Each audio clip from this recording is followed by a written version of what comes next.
Good morning from beautiful downtown Blue Ridge, where we're at Blue Jeans Pizza and Pasta. And yes, pizza and pasta.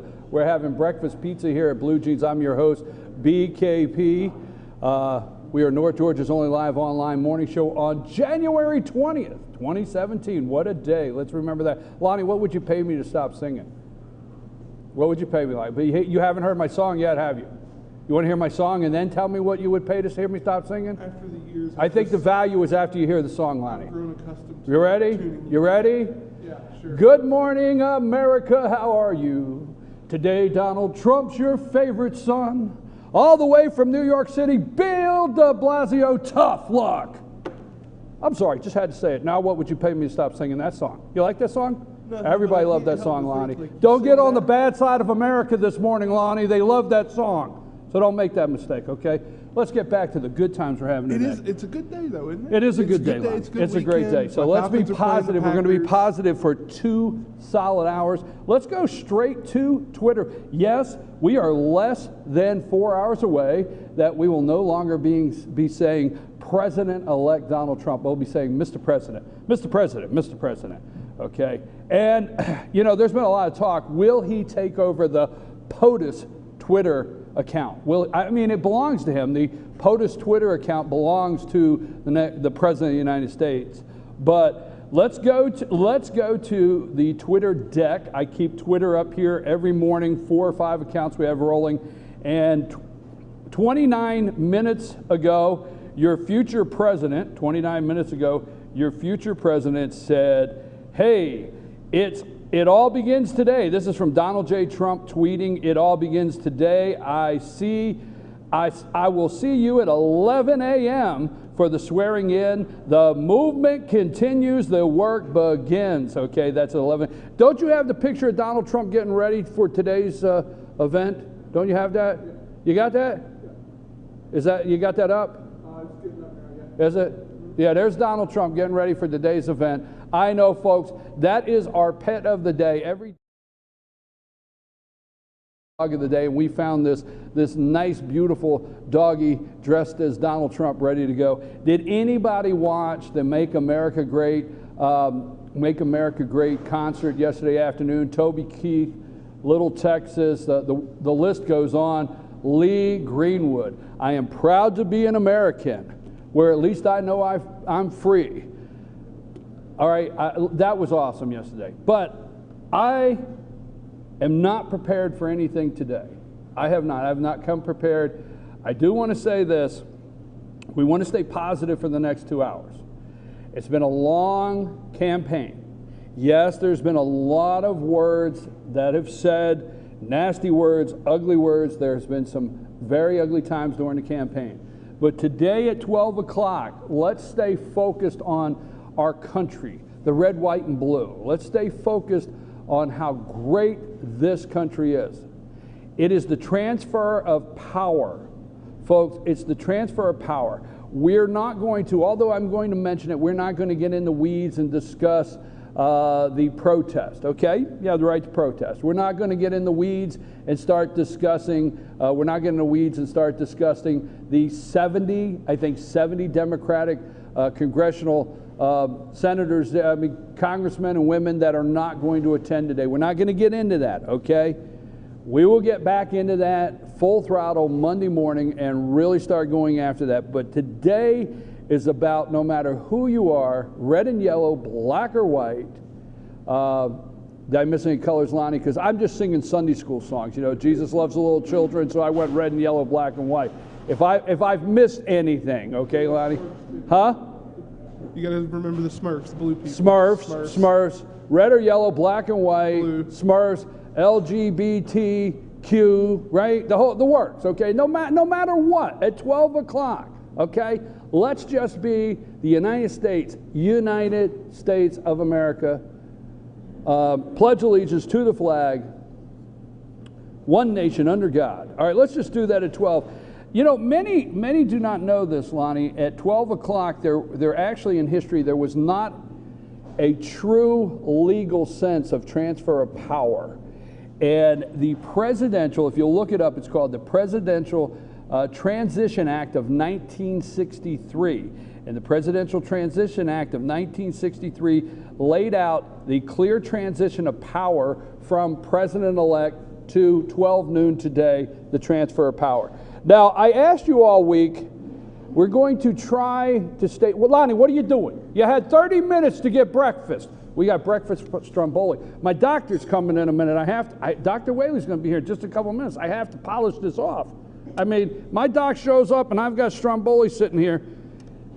I'm sorry, it might not look, just saying. Right, Lonnie? Did you like the Stromboli? We're at Blue Jeans Pizza here. Yes, we're having Stromboli. Come on down from 8 to 10. Here's what we're going to do this morning. Good sausage. Huh? The Stromboli is good sausage.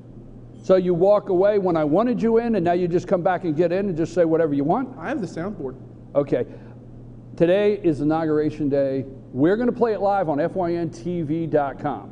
All right? We've invited everybody to come up here at Blue Jeans. They have the big screen TVs. Hey, Ken! Ken might not be happy I just yelled out at him, but I got to ask a quick question. Hey, if they come up here for lunch today, will the inauguration be running? Yes. Yes, okay, all right. Anybody comes up here, I just didn't want to put you on the spot there, all right? I didn't want to get in trouble. I try to stay out of trouble. Ken says if you come up and you have lunch today at 12 o'clock, you will be able to watch all the big screens here. He's got big screens all over. There's 3, that one up there. They're all over the place. Ken says you'll be able to watch the inauguration here if you want to come have lunch. Now, let me tell you, they're going for the prayer meeting this morning, a traditional prayer meeting. President-elect Trump and Mike Pence, they'll be at the prayer meeting this morning, and then then they'll travel down. And Donald Trump, and I've asked this. Now, Lonnie, try to stay nice. Let's try to stay nice. But I asked you, what do you think will be said during the tea? Okay, they go down. Melania Trump and President-elect Donald Trump will go down to the White House, and they will have tea this morning with Barack Obama, President Barack Obama, and Michelle Obama, First Lady. Being nice today, Lonnie. See that? See that stretch? Being real nice. Okay, they will go down and have tea. What do you think will be said during the tea? Good luck. That's Obama will say good luck? Good luck. Okay. I don't think this is really that bad because I'm trying to stay nice, but I think be nice. I'm going to, but here's what I think. I think Donald Trump's going to look over and say, you know, you need to double check, make sure you didn't leave any damn thing, because not even your glasses, because you're not coming back. I had to do that. I had to do that. He's not going to say that? Okay, that was me. All right, I said it for Donald, all right? I'm sorry. I'm sorry. Look, hey, you, don't leave your glasses. You're not coming back, all right? I know that was mean, right, Lonnie? All right, well, let's go to the next one. What do you think he'll say on the way over in the limo ride? Because then they go down to Capitol Hill. They all get in the car. They ride down there to Capitol Hill. What do you think they'll say in the limo ride? Talk about the weather. Talk about the weather? Donald Trump says it might rain today. You may find out if he has real hair. At 10:30, you'll start seeing some people come in. And let me set this up. And at 10:45, okay, at 10:45, if you can't be up here at Blue Jeans, we will be live, FYNTV.com. Okay, we will be streaming the inauguration live at 10:45 today. So Katie Sini is going to be up here in a minute. She has the Katie Sini show that comes on Monday through Friday at 10 o'clock. She's going to come join us live this morning. Also, why are you looking at me like that?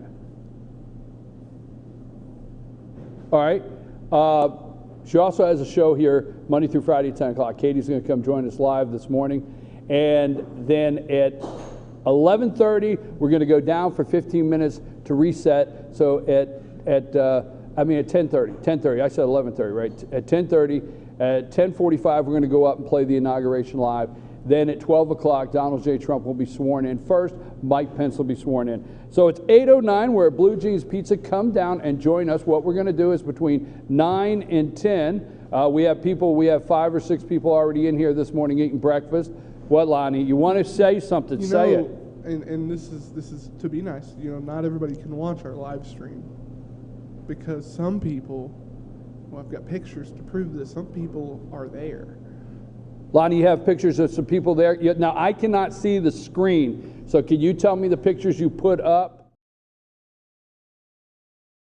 in Washington, D.C.? Who do you have? Now, first, this is just the inauguration ceremonies. These are the tickets. This is coming from Stephen Aaron. He sent us a picture. Stephen Aaron. Okay, Stephen Aaron sent us some pictures. There he is himself. He says, this was from yesterday, so we got some stuff from yesterday. This was as he's going to bed, looking all sharp in his tuxedo, saying goodnight to everybody. You got Debbie Dooley with her button coming down for the inauguration. This is a friend. This is a friend Debbie Dooley met. Apparently a nice guy. He's got the Trump hair. He's got the Trump hat. He's got his American flag draped around him, looking excited for the day. This is the deplorable.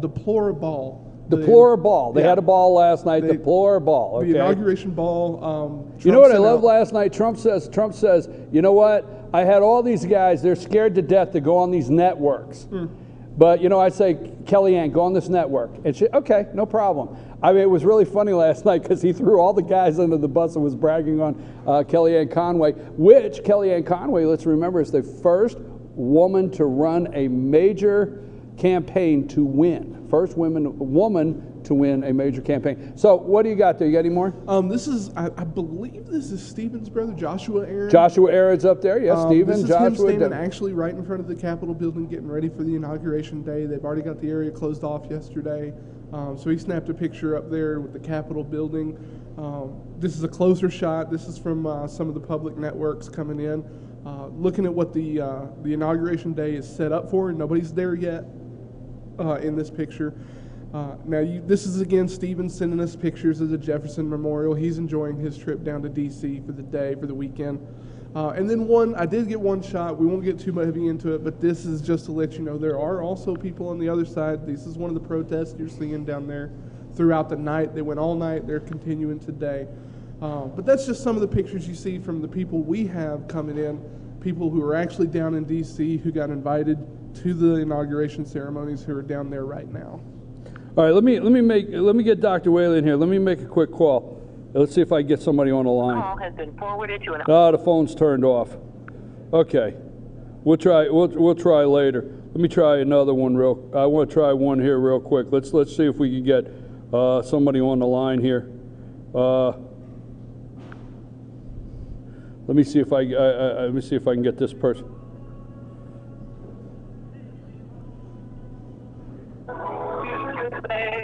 What a redneck. Listen to that.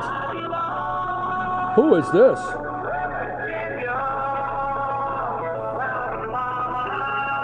What a ringtone. All right, I'm not going to be able to get anybody on the phone. I bet the networks are jammed there. Huh? What do you think? I think the networks are jammed. They're trying to get a couple people on the phone. We're going to do that. Are you showing some more pictures? Are we ready to go to break and get Dr. Whaley in here? Folks, come on down to Blue Jeans. We're enjoying this morning. It is Inauguration Day. It is a historic day. We're at 12 o'clock, and let me get serious just for a minute before we go to our break. At 12 o'clock today, the American people, we will be swearing in as the 45th president, a man that he was not the mayor of any city. He was not on the city council. He was not your local alderman. Some areas call him alderman, congressman. He was not your local state senator.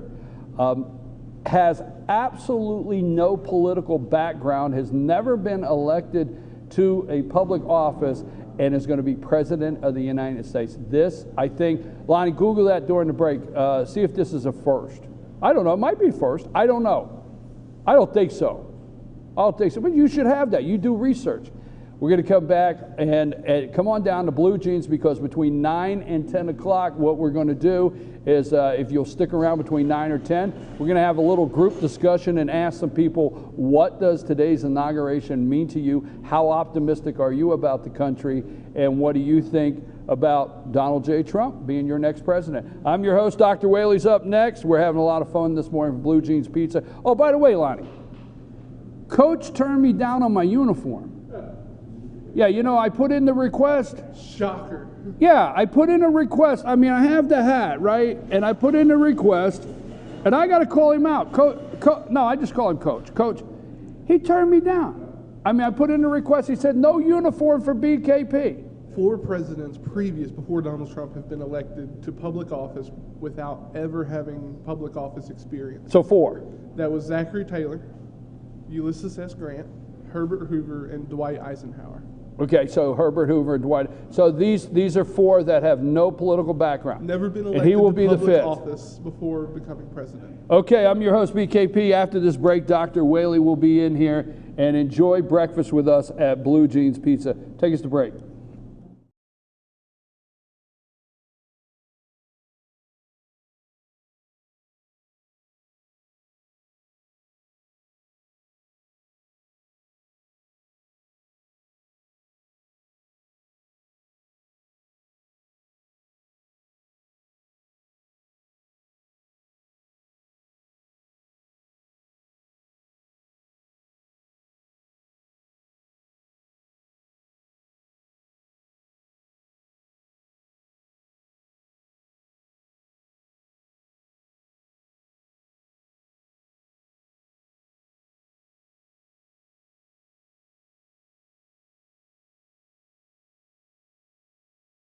It's a new year, new you at Schottenkirk Ford Jasper. Ring in the new year with huge deals on a brand new Ford. Right now, get exceptional offers like 0% financing plus a $1,500 factory rebate on a new 2017 Ford F-150 XLT. Or get 0% financing plus a $1,000 factory rebate on a new 2017 Ford Explorer. Make your resolution a reality during the New Year, New You sales event at Schottenkirk Ford Jasper, home of the Schottenkirk Customer Guarantee. Visit us online at SchottenkirkFordJasper.com.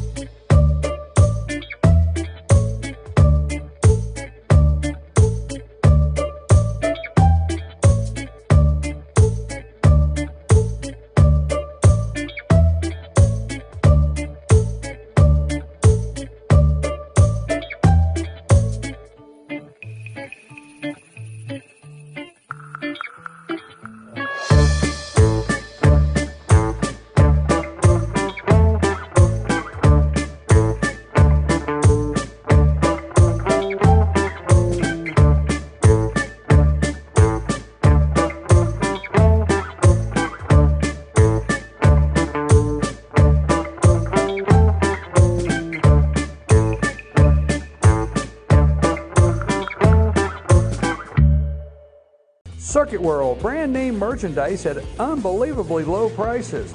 Furniture, appliances, and electronics. Circuit World is locally owned and operated, serving the tri-state area. Circuit World has highly trained professionals to help. Visit your hometown Circuit World today. 3 locations in Georgia, Ellijay, Blue Ridge, and Blairsville, Franklin, and Murphy, North Carolina. No credit checks, so let Circuit World deliver to you today. El Rey and Ellijay. El Rey Mexican Restaurant. Family owned and operated and a local favorite for families, parties, and meetings. Great prices. Friendly service and delicious Mexican cuisine. Patio dining available. Come sing in Carlos's Cantina every Friday 9 to 1. Eat in or take away. Same location for 14 years. Open 7 days at the corner of Maddox Drive and 515. North Georgia's favorite Mexican cuisine. El Rey and Ellijay.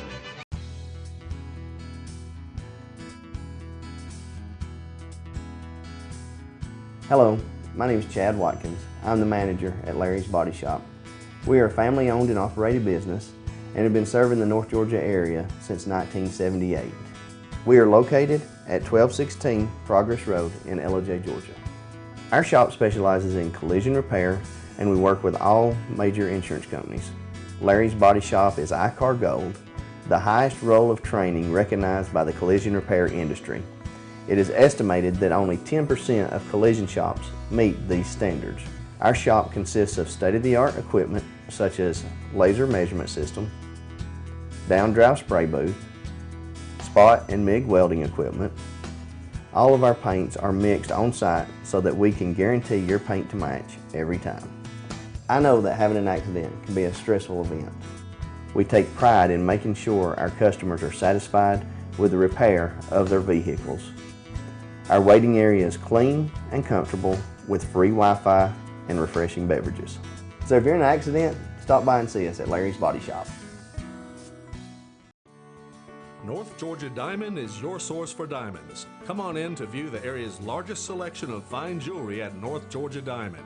All repairs and designs are done on site by our jewelers. And North Georgia Diamond has the lowest prices on loose diamonds. You can also sell your gold, silver, and coins at North Georgia Diamond between Walmart and Lowe's in East Ellijay. Locally owned by Bill and Allison Craig, North Georgia Diamond is your source for diamonds in North Georgia.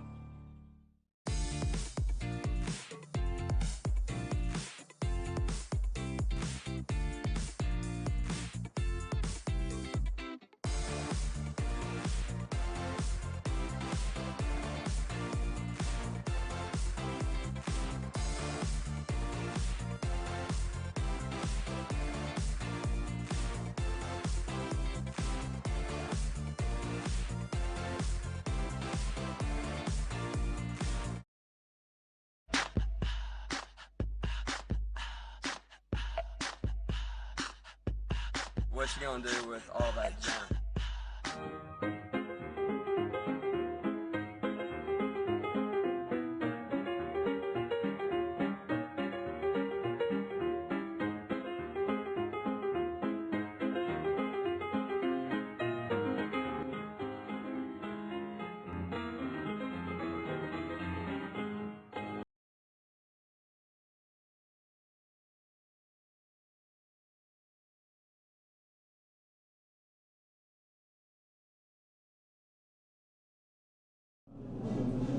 And we're back. I'm your host, BKP. We're at Blue Jeans Pizza in Blue Ridge. The picture you are seeing is the big screen TV. That's the big screen up here at Blue Jeans. And what we're letting you know is Ken, the owner, said if you come up here today for lunch, you will be able to watch the inauguration of our 45th president, Donald J. Trump, on the big screen up here at Blue Jeans Pizza in Blue Ridge. And yes, we're here for breakfast. I'm here with my good friend, Dr. Whaley. Good morning. It's a beautiful morning in America. It's a great morning in America. So how are you doing, sir? I got my flag tie on and watching that thing last night and seeing that guy that was a national commander with his red hat. I went out and got my hat because I think it's a proud day. I just want to say to Ken, wherever you went, he's followed through on last week's suggestion. I said Jane, when she was a poor college kid, used to put the cold pizza in the refrigerator and eat pizza for breakfast, and he's got enough pizza out here for Cox's Army. So we get down here before the big talk at 9 or whatever time it is, and everybody gets some pizza and some breakfast. So. I agree. We're at Blue Jeans. We want to thank you. I apologize for my sound not being off on the phone, but we're at Blue Jeans Pizza, and we are having breakfast here. Breakfast stromboli, orange juice. Ken has opened up here for us on Friday morning. We've got several in the audience already. We're expecting several more in between 9 and 10. We're just going to have a very positive, open discussion on the inauguration today of the 45th President of the United States. Dr. Whaley? We got pizza for breakfast now in honor of Jane, remember? Yeah, okay, yeah, good. pizza for All breakfast. right, before I begin my Bible study, which is a Bible study, right? Yes, Okay, go ahead. Good. And whatever you want to do, just go ahead. All right, well, anyway, all right, so we're going to start with a Bible study here after we talked about Ken's pizza for Jane's breakfast. I'm going to quote for you Proverbs 22:6. Okay. And see if you can tell where I'm going. Start children off on the way they should go, and even when they are old, they will not turn from it. What's on my mind? That boy that lit the flag last night at the protest to the inauguration, who's 8 or 9 years old, who stood there in front of that television set when he was a television camera and asked, why did he light the fire? Because I wanted to, and screw our president. Now, Krauthammer came on after that and said that boy's parents need to be on medicine, and most of the people down there at that thing need to be on medicine. But it got me to thinking about the tremendous changes that have occurred in the culture of this country. Now, I said to you about, I guess maybe July, when we were talking about the election, I said, I truly believe that every generation or so, somebody stands up, and I believe that America's an anointed country and that God's got something to do about it. And I'll come back to that here again in just a few minutes.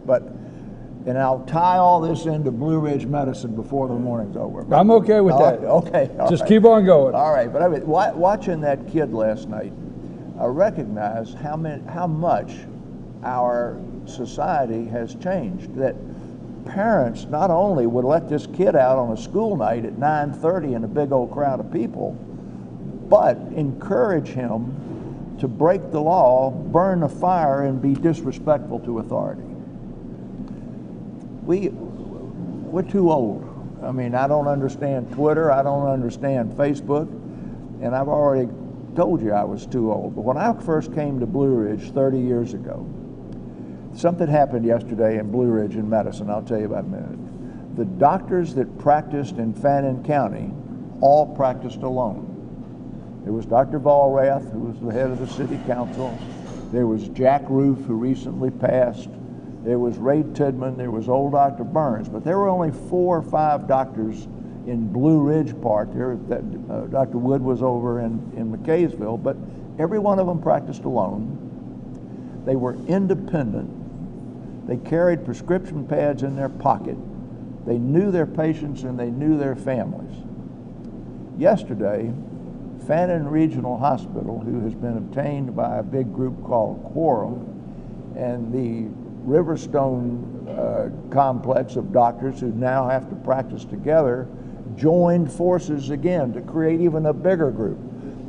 And the doctors have still got that independent streak and the stuff that made our society like it was, but the forces of economics, whether it's Obamacare or insurance companies or whatever else, have driven these independent personalities into these great big old huge groups.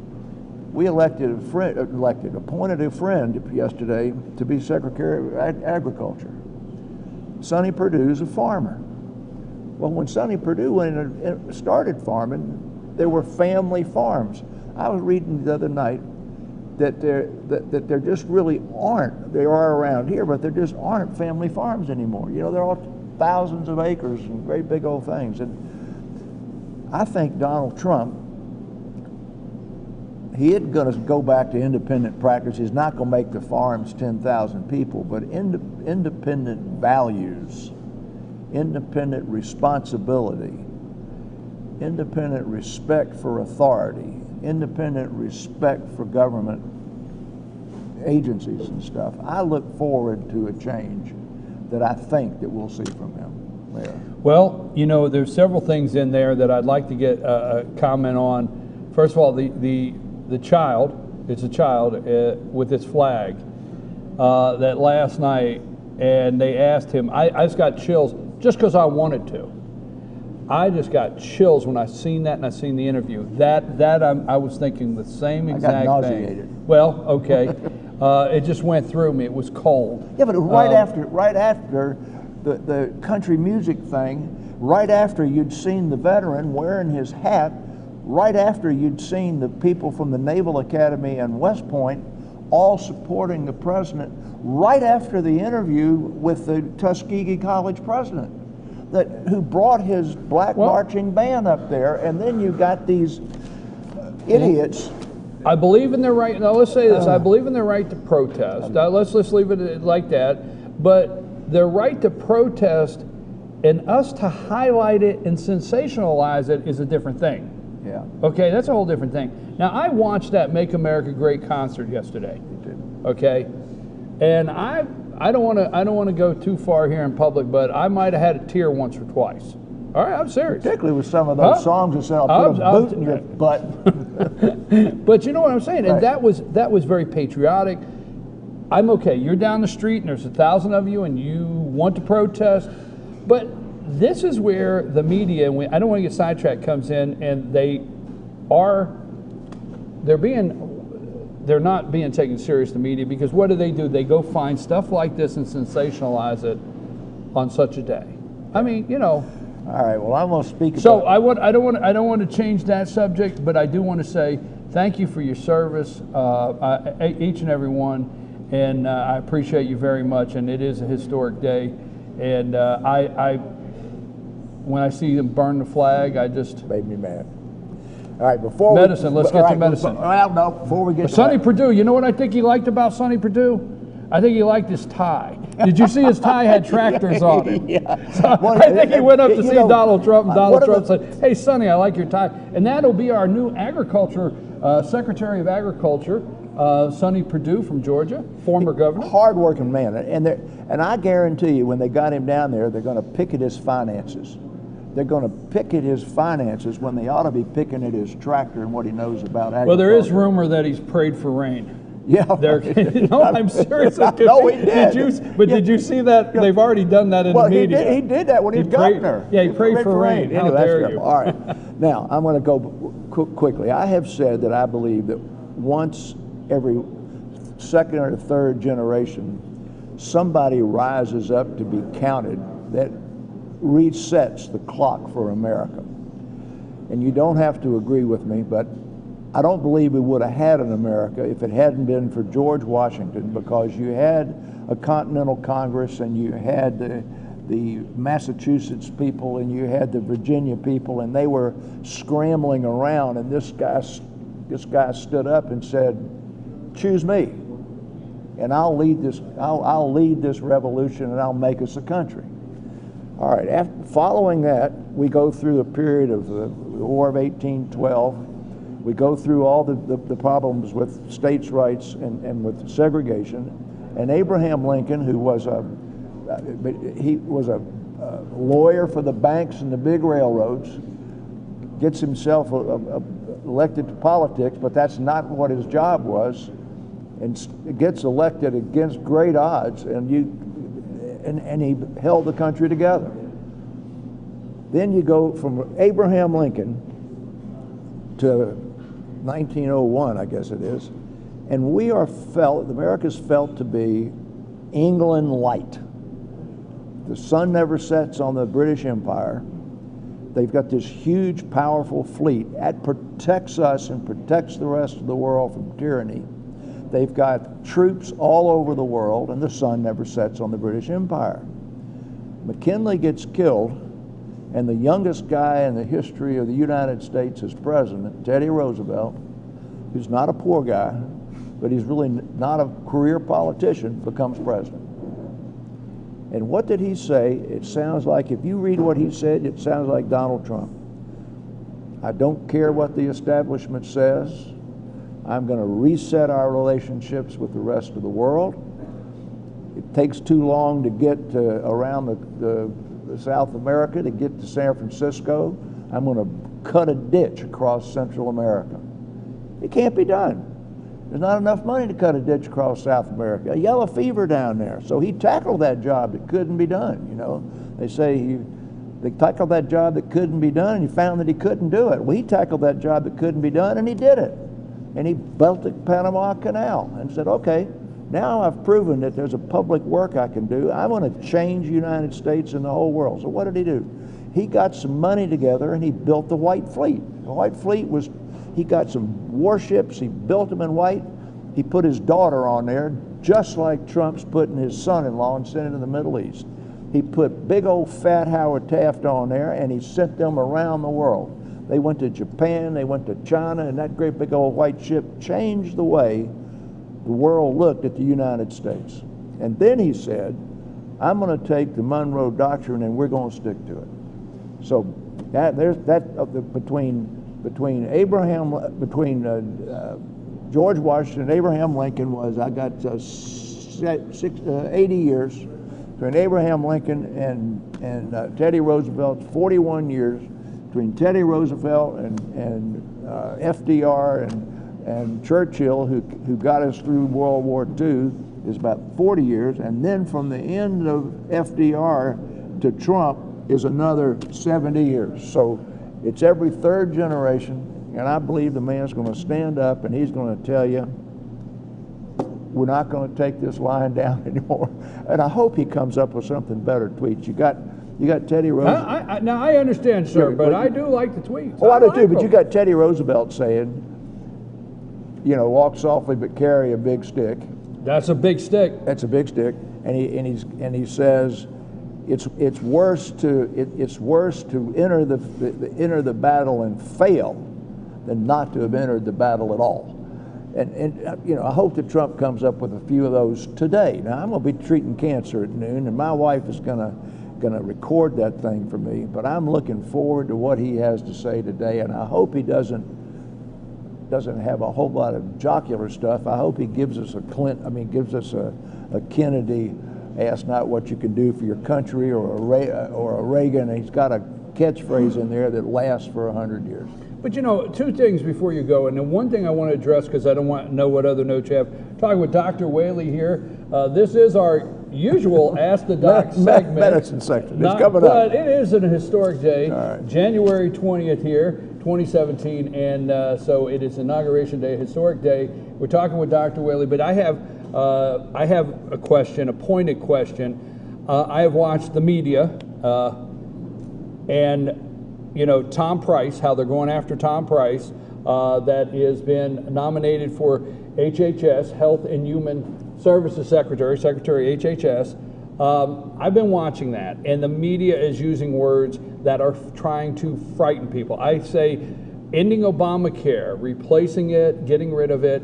Ending Obamacare is the pushing grandma off the cliff is, right, you know what I'm saying? Yeah. Tell our viewers this morning, give them some kind of confidence that you may have that Tom Price and them will put something in place. All right, well, you remember... Help us with that. Okay, we talked about this last week. I was president of the Medical Association of Atlanta when Tom came to town. I know him, I trust him. One, nobody's going to lose their insurance. They are going to preserve that piece of the pre-existing conditions. They're going to do that in a very clever way. You can't stay off of insurance till you're 48 years old and go to the health fair and discover you're diabetic. If you get on the health insurance, they're going to make the payments tax deductible and get you the health savings accounts and all of that. But I do not believe that anybody is going to have their insurance taken away. But I also believe that they're going to make a penalty for the guy today who I say is on food stamps and driving a BMW and shouldn't be, and who is on Obamacare and can work, and they're going to create an environment in which that guy goes to work, gets off food stamps, and then buys into the health insurance plan. I think that saves health care for the population. The people like us that are old, that's not the ones we're worried about. But if under Obamacare, if the young and healthy didn't buy in, it had to fail. And that's what they said was going to happen. That's exactly what happened. Well, let me tell you from my experience, something that I'm hearing that is very, we fought for this, and I say fought for a long time. A business I used to have, and this is important, I think this will go a long way. A business I used to own in 2007. We were members of the largest association. We had 270 independent business members. We were the largest employer in this field, but we were a membership of an association. And when we had our annual meetings, we had the largest employment together, but we could not afford to get insurance for our employees at the rates that the national competitor of ours could, that actually had less employees as a group. Where I'm going with that is it sounds like that they're going to allow now associations to group. If they would have done that years ago, I mean, that's a big deal. Yeah. What do you think? Well, I didn't mean to go off that side, but I mean, I think that's a big deal. A friend of mine was the head of FTD, which doesn't, I guess it does. I know, I understand where you're going. He took me to the Rose Bowl one year, many years, like 30 years ago. And that national group of Federal Trans World Delivery couldn't do that either, because the insurance is state by state. Creating the fact that you've got to be able to sell insurance across states and creating competition in that fashion, and allowing, you could have a group here you can call just the Independent Business People of Blue Ridge, Georgia. Right. And the Chamber of Commerce. Listen to me over there, Cindy. The Chamber of Commerce could get together people here who could come and make an association, and then the people that own the health club and people that own the small businesses downtown could all be part of the Blue Ridge Consortium and have 5,000 blinking lives and get a lower rate. Oh, we argued that. We argued that. Happen. I agree with that. Now, anything you have there, Yeah, we got to go into medicine here. Go into medicine. Okay, all right. So last week, still not too late for your flu So you're shot. not complaining about my breakfast No, stromboli? well, I'm getting ready to bring that up in a minute. It's not too late to get the flu shot. I already told you last week we'd had our first flu death in Georgia. There have been more flu deaths in Georgia. So run, don't walk, get your flu shot.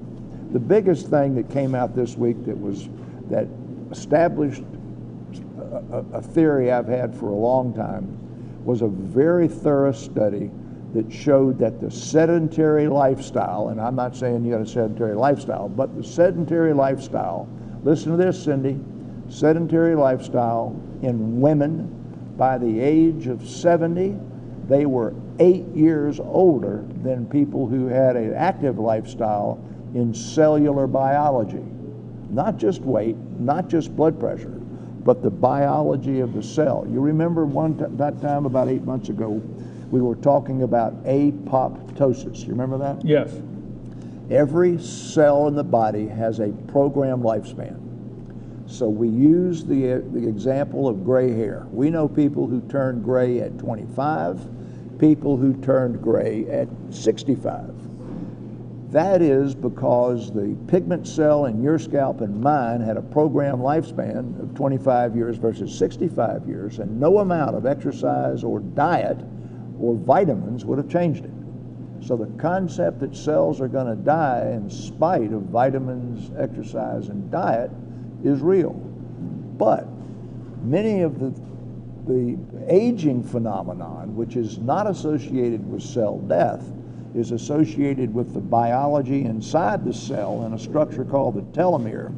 And the long telomere is good and the short telomere is great, and an exercising lifestyle leads to the long telomere. And so at 70 years old, the active woman is 8 years younger in biopsy than the one that's not, which comes then to the big breakfast. You can eat that big breakfast all you want, but go walk for an hour after you get out of here. Go walk for an hour after I get. Lonnie, that includes you. Don't look over there like you didn't pay attention, Lonnie. Hour and a half for Lonnie. All right. Lonnie, hour and a half. Hour and a half. All right. I don't have to do an hour. All right. The last thing. I had a new patient this week who has a malignancy of the lung, who was raised in the Copper Basin Valley, whose mother had cancer of the lung, and the issue of is the North Georgia, Tennessee, North Carolina old mining district nourishing malignancy greater than statistically it should because of the pollution caused by those mines for 100 years? And the answer to that question is probably not, because it's been looked at on numerous occasions. There recently was a study about 2 months ago about Waycross, Georgia being a hotbed of soft tissue sarcoma. And they had 4 cases diagnosed in 1 year when there are only 300 cases in the whole United States in a year, and this is all in a small county. And they actually did trace that to an old railroad yard with contaminated water in the ground. It's not unlike our thing at Fort Bragg with the bad water that was up there for 30 years. So I just want to reassure people that living up here in these mountains, you're not going to get cancer because there used to be a copper mine. And the CDC and the National Institutes of Health have looked at that very thoroughly, and it just isn't true. Dr. Whaley, I'm going to tell you, we've got just a minute, so about 30 seconds. We have gone all the way around this, but you want a final word on what the inauguration today means to you? I'm proud. I'm proud to be an American. I regret the 30 or 40 or about maybe 60 Democrats who aren't going to show up. When I was in the military and I was in the reserves, I have heard so many people say about Mr. Obama, he is not my favorite man, but he's my president. And if he tells me to go do the job, I'm going to do it. I went to Vietnam, and people went to Vietnam because the president asked them to, not because they wanted to go. And I think those Democrats ought to be at that dadgum thing today because it's the right thing to do, and this is our president, and we should be there to support him. And I'm angry at them, but I'm proud to be an American. Thank you, Dr. Whaley. We've been talking with Dr. Whaley, and we appreciate Georgia Cancer Specialist. We appreciate them. We've been talking to Dr. Whaley. I'm your host, BKP. Good morning from beautiful Blue Ridge, Georgia, from Blue Jeans. Yes, Pizza Stromboli. Dr. Whaley suggested I walk an hour, but Lonnie, you heard right here live, has to do an hour and a half. And the pizza's for Jane. And the pizza, we have Jane just came in. We have breakfast pizza. Come on up. At 9 o'clock, we're going to get a group together, and anybody wants to share with us what it means to them today on this January 20th, 2017 Inauguration Day. What do you feel like? Hey, if you've been watching, you should be watching the Katie Sini Show. I'm going to get Katie in here for about 5 minutes and talk to her and see what she thinks about today's inauguration. Well, you crashed the party. Do you see our live TV, Lonnie? We'll be back after this break.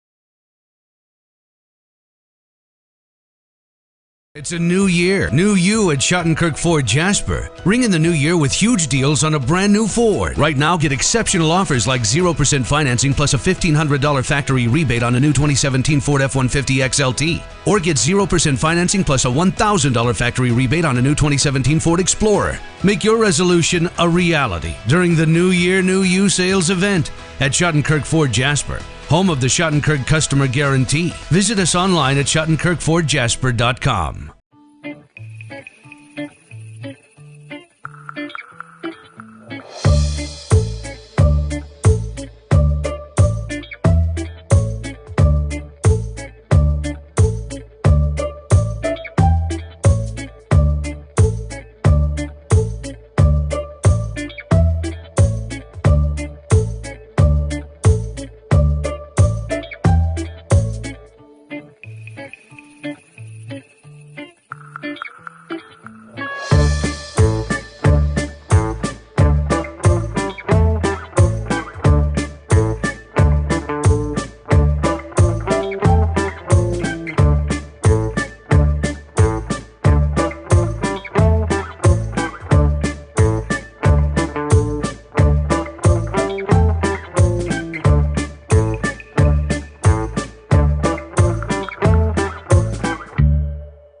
Circuit World, brand name merchandise at unbelievably low prices.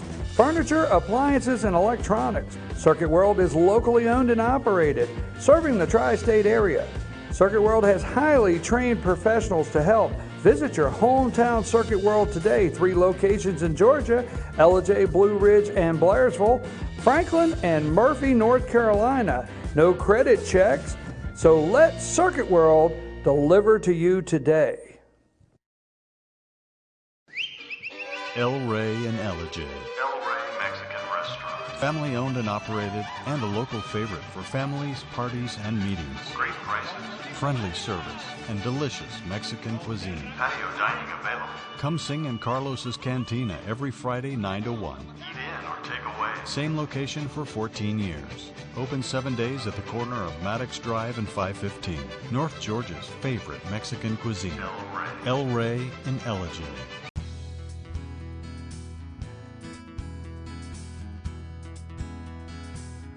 Hello, my name is Chad Watkins. I'm the manager at Larry's Body Shop. We are a family-owned and operated business and have been serving the North Georgia area since 1978. We are located at 1216 Progress Road in Ellijay, Georgia. Our shop specializes in collision repair, and we work with all major insurance companies. Larry's Body Shop is ICAR Gold, the highest role of training recognized by the collision repair industry. It is estimated that only 10% of collision shops meet these standards. Our shop consists of state-of-the-art equipment such as laser measurement system, down drive spray booth, spot and MIG welding equipment. All of our paints are mixed on site so that we can guarantee your paint to match every time. I know that having an accident can be a stressful event. We take pride in making sure our customers are satisfied with the repair of their vehicles. Our waiting area is clean and comfortable with free Wi-Fi and refreshing beverages. So if you're in an accident, stop by and see us at Larry's Body Shop. North Georgia Diamond is your source for diamonds. Come on in to view the area's largest selection of fine jewelry at North Georgia Diamond. All repairs and designs are done on site by our jewelers. And North Georgia Diamond has the lowest prices on loose diamonds. You can also sell your gold, silver, and coins at North Georgia Diamond between Walmart and Lowe's in East LJ. Locally owned by Bill and Allison Craig, North Georgia Diamond is your source for diamonds in North Georgia.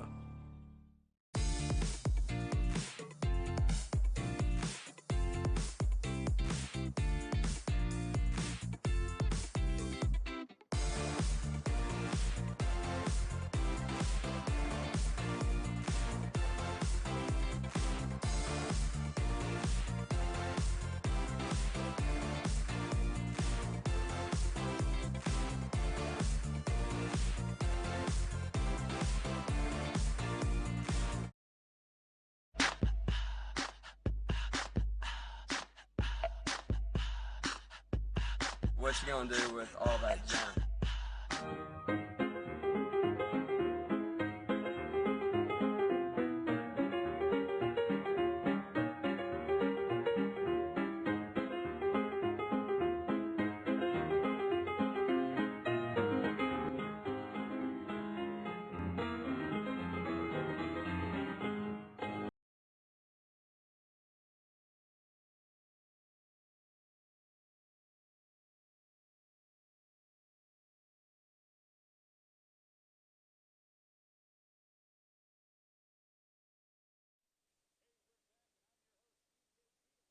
Live from Blue Jeans Pizza in Blue Ridge, Georgia.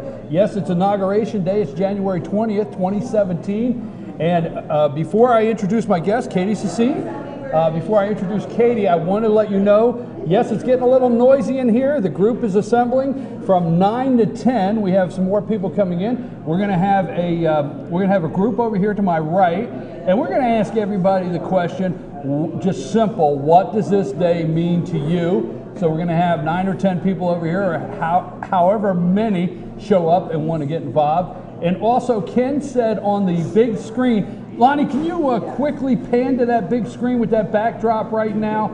And pan to that quickly, can you? You see, there's the big screen. Ken here at Blue Jeans Pizza has a dozen big screens. They're everywhere. TVs are everywhere. Lonnie, back to me. The people want to see me now, okay? That was enough. And Katie, you, sorry. Okay, so you're right. Ken says at noon, if you come down to Blue Jeans Pizza, 11:30, you want to watch it live here, he will have all the TVs on the inauguration. At 10:45, FYNTV.com, Katie shows at 10 o'clock. At 10:45, you will be able to watch the inauguration on FYNTV.com live. Now, Katie Sini, how are you? I'm doing great. How are you? All right, we're week 3 of doing shows. You're getting the ball rolling with the Katie Sini show. Yes. People would love to know how you met BKP. They just would love to know. They've been waiting. How did you meet? They would just love to know. I finally have to tell everybody. You have to. Okay. I've been watching the show for 3 weeks. You've never told the people like how. Never tell. Okay, so I would tell them. Tell them. Right in the Tell them. kitchen. Okay. It's almost like she has more important things to talk about. She does have more important things to talk about, but right now we're going to talk about Katie.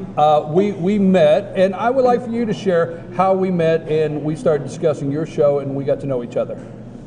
All right, well, it was just by chance. I was working for the campus radio station, and I was leaving the campus radio station, and I happened to stumble across some people I didn't know about, and Brian had been there hosting Newt Gingrich on campus, and I didn't make that speech. I wasn't there for the. What, did you hold a debate? Well, there was a town hall with Newt Gingrich at Kennesaw State. Okay. Yes. Okay. So and you didn't make that, but you were coming from the radio station, and a little bit of a fiery exchange started in the student center. Yes. Yes, so I happened to just stumble upon it, and I heard some things that I didn't really like, and I get tired of all of the liberal bias on campus because I've had to deal with it, in class and through the Model UN and everything. So I think it was just one of those days where I just kind of wanted to jump in there and just say something and just be heard, because I do the college radio station, which, only so many people listen to, and obviously not these people. So, I just, that was the day where I was going to go up and say something to somebody for some reason. So I did, and then BKP asked me if I'd be interested to interview on a show, and I said, of course. And so I interviewed on a show, and that was great. It was a lot of fun. And BKP asked me about, my beliefs and everything, and what I thought about politics just as a whole in general. And I expressed that I was conservative and, in favor of our national security, of course, which is what I feel the Republican Party is going to bring back, and Trump is going to bring back into the White House, which is excellent, which is exactly what we need. And so, yeah, I don't know. It just, one thing led to another, and I got to do my monologue tryout, and it was a fun debate, Well, when we were down at Kennesaw State and you were passing by, we won't get in the weeds, but there was a discussion with some ladies and some guys there, and it started to get a little loud. And the next thing I know, I look over, and this young lady was just jumping in there, and I was like, "Who are you?" And you just got in there with your beliefs. You were not in any fear of what you had to say, because you were expressing your beliefs. And when you truly are expressing who you are and what you believe in, you can do it passionately. Right, right. And it's very frustrating. Like I just talked about Andrew Breitbart on the show, and he had come out with the book Righteous Indignation. I know there's mixed emotions about Andrew Breitbart. He's very far right. I understand that, but he talks about the credulity of the left and how they just talk, and they have nothing to back it up with. And so that's what I see with a lot of college people on campus, a lot of young adults on campus, is that they hear what they hear on the media and on the TV and on the radio. That's essentially what we like to call fake news. And they just believe it, and they don't really know why. They don't know the reasoning behind it, because really, if they did study the facts and if they did research, they would realize, well, maybe I should go about this a different way. Maybe I should be more open to the Republican Party, to being a conservative. But everybody's so closed-minded to being Republican as a young adult and in college, that it's just weird. It's very obvious. The Katie Sini Show airs Monday through Friday every day at 10 a.m. on FYNTV. And let me just follow up here, Katie. Now, you can see this if you'll go back on our YouTube channel, FYNTV, Fetch Your News YouTube. All of Katie's shows are posted there, and you can go and catch up to all of them and get to know her and how she has come to her belief system. My question to you is, in a brief, let's just say 1 minute, can you summarize quickly how you became? Because it's different. I'm the old guy with gray hair. It's not hard. It's not hard for people when I say I'm a conservative. But when you're age and you say you're a conservative, sometimes people want to know, how did you come to that? How did you come to that realization? Hey, I think I'm a conservative.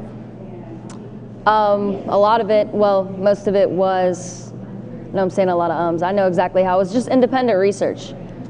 It was just reading, a lot of reading and a lot of writing that made me realize that there was something missing, and I needed to study, and I was being told things that I didn't necessarily agree with. So some of the things you were saying, this is not adding up. Right. There were so many incongruencies. And I've heard so many more professors preach liberal beliefs. What's incongruencies mean? You see, Lottie, she don't know the rules. You can't use words 4 and 5 syllables that I can't handle, right? 4 or 5 syllables, that messes me up. 4 or 5. No words that BKP can't spell. Anyhow, no. Anyhow, we're going to go at 9 o'clock here after a break, but I want to end our one-on-one interview with Katie Sini here with this. Share with people out there, before we talk to our audience, what, and this is the question we're going to be asking the group that's assembled, what the inauguration means to you today. What does it mean to you personally? And that's what we're asking. Well, I don't have a planned answer for this. I wish I did, but the inauguration today, it means, well, we're draining the swamp, and I think it symbolizes a big awakening for the American people in general, and that the people are starting to realize that, you know, Washington has been very corrupt, and it's time for us to make some changes, and there's a lot of work that needs to be done. But it can be done, and it's for the better, and it's, you know, we're looking to make America great again, and I think we will. So you're excited to see Donald Trump become president of the United States? I'm very excited. I'm very excited. I think the people are very excited because it makes the American people feel like we're participating in politics again. There's been so many feelings that, you know, our opinion doesn't matter, and I think that's what happened in the college community, is that everyone felt like their opinions didn't matter. If I participate, if I vote for Hillary, if I vote for, you know, Donald Trump, it doesn't matter. My voice isn't heard. So I think with this election, it's really, you know, a new awakening for America. America's getting back into politics again and feeling like their voice can really be heard. And people are looking forward to Donald Trump being in office and looking forward to holding him accountable for what he does say that he's going to do. And so far, it's been looking very good. Well, Katie, when can they watch your show? Tell them. 10 o'clock? Yes, please watch my show Monday through Friday. It's at 10 a.m. to 10:30 on FYNTV. .com. .com. You got to do it like that. You can't just say F1. You got to say, what was that commercial? Okay, we're going to take a brief break. This is Katie Sini, and we're happy to have her here on FYNTV with us. And we're going to take a brief break. And when we come back, it's 9:02. Yes, the inauguration, we're getting ready. We're seeing pictures of the Capitol in the backdrop. The President of the United States. The morning, they've gone, the president-elect has gone with Mike Pence, the morning prayer meeting that is traditional, then the morning tea with President Obama and First Lady Michelle Obama, and then the motorcade ride over to the Capitol. The swearing in, they will start announcing, just to let you know how this works, they start announcing and seating people. So at the top of the steps, all the former presidents will come and their wives. The only one that will not be there, living former president, will be George H. Bush, which him and Barbara Bush, we're glad to hear they're doing better in the hospital, but they will not be there. But all of the living former presidents will be there. They introduce them one by one, okay? They introduce the president's cabinet. They do a lot of introductions, and then they start the swearing-in ceremony and then the inaugural address. That really takes off about 10:45, and we'll have it live on FYNTV.com. We're going to take a break. We get back, we're going to start asking some people here at Blue Jeans Pizza what Inauguration Day, January 20th, 2017 means to them. I'm your host, BKP, Katie Sini. We'll be back in 5. Thank you. Take us out of here, Lonnie.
It's a new year, new you at Schottenkirk Ford Jasper. Ring in the new year with huge deals on a brand new Ford. Right now, get exceptional offers like 0% financing plus a $1,500 factory rebate on a new 2017 Ford F-150 XLT. Or get 0% financing plus a $1,000 factory rebate on a new 2017 Ford Explorer. Make your resolution a reality during the New Year, New You sales event at Schottenkirk Ford Jasper, home of the Schottenkirk Customer Guarantee. Visit us online at SchottenkirkFordJasper.com.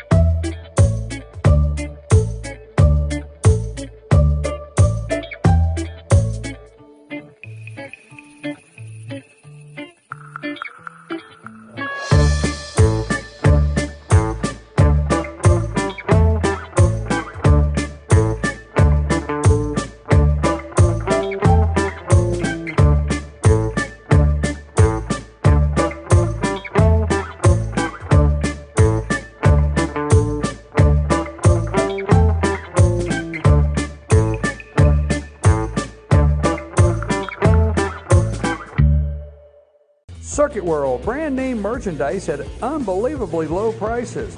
Furniture, appliances, and electronics. Circuit World is locally owned and operated, serving the tri-state area. Circuit World has highly trained professionals to help. Visit your hometown Circuit World today. 3 locations in Georgia: Ellijay, Blue Ridge, and Blairsville, Franklin, and Murphy, North Carolina. No credit checks, so let Circuit World deliver to you today. El Rey in Ellijay. El Rey Mexican Restaurant. Family owned and operated, and a local favorite for families, parties, and meetings. Great prices. Friendly service and delicious Mexican cuisine. Patio dining available. Come sing in Carlos's Cantina every Friday 9 to 1. Eat in or take away. Same location for 14 years. Open 7 days at the corner of Maddox Drive and 515. North Georgia's favorite Mexican cuisine. El Rey in Ellijay.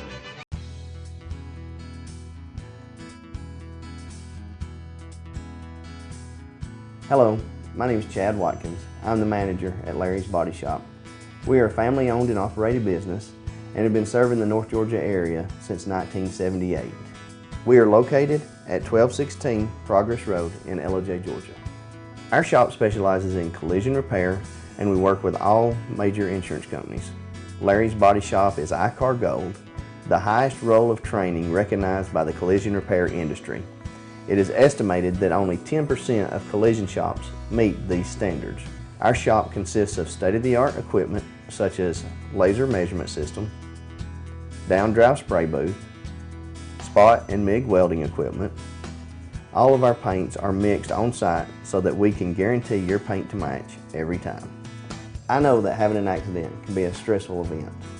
We take pride in making sure our customers are satisfied with the repair of their vehicles. Our waiting area is clean and comfortable with free Wi-Fi and refreshing beverages. So if you're in an accident, stop by and see us at Larry's Body Shop. North Georgia Diamond is your source for diamonds. Come on in to view the area's largest selection of fine jewelry at North Georgia Diamond. All repairs and designs are done on site by our jewelers. And North Georgia Diamond has the lowest prices on loose diamonds. You can also sell your gold, silver, and coins at North Georgia Diamond between Walmart and Lowe's in East Ellijay. Locally owned by Bill and Allison Craig, North Georgia Diamond is your source for diamonds in North Georgia.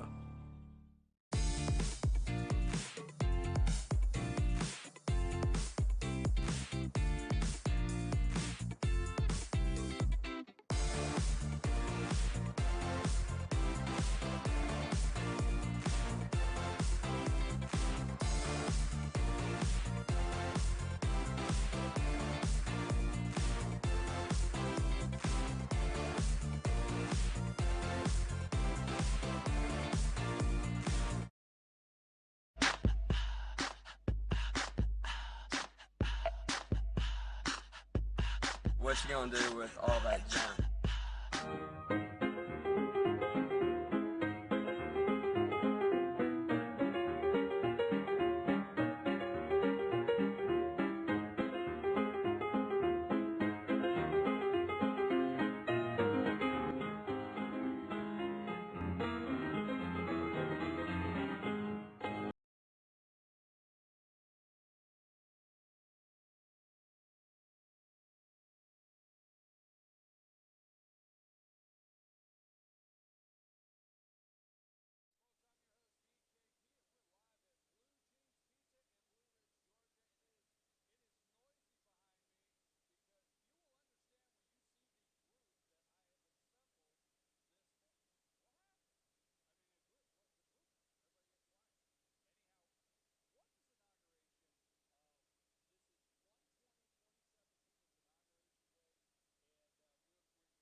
actual ceremony starts, they'll start announcing all the former presidents as they're seated. That'll start about 10:45. Between then and 11:30, then you will have the swearing in of, and I want to say this before we get to our group. I am very excited myself for this country. I'm very excited to have Donald J. Trump as President of the United States, but I'm going to tell you personally, I cannot wait to watch Mike Pence, former governor of Indiana, be sworn in today. I cannot wait, because that has, to me personally, I'm going to give you my personal view, that has the potential of seeing Mike Pence in the executive office in some form for 16 years. That's just me, just saying, right? Just saying. How can I get through 2 hours and not do that? Now, I want to find out from our group this morning. I'm going to move over this way. Katie and I are going to facilitate a little group discussion over here of what the inauguration, that we have many over here that are camera shy, but by the looks of them, Lonnie, they're not camera shy. They're eating breakfast from Pole. So they're not breaking from their breakfast. That's great. But this group showed up early. They've already had breakfast. Lonnie, follow us over here. Let's see what we have here. Am I in the center? You can sit. You could be the thorn among roses. So Lonnie, I have to come between. Okay. All right. I'm ready for this. I think I know the two of you. I've seen you before. Great to see you again. Before we get to everybody else, wait a minute. I lost one other person. Okay, I did a head count, lost somebody. Now, before we get started on our group, everybody just get in anytime you want, say anything you want.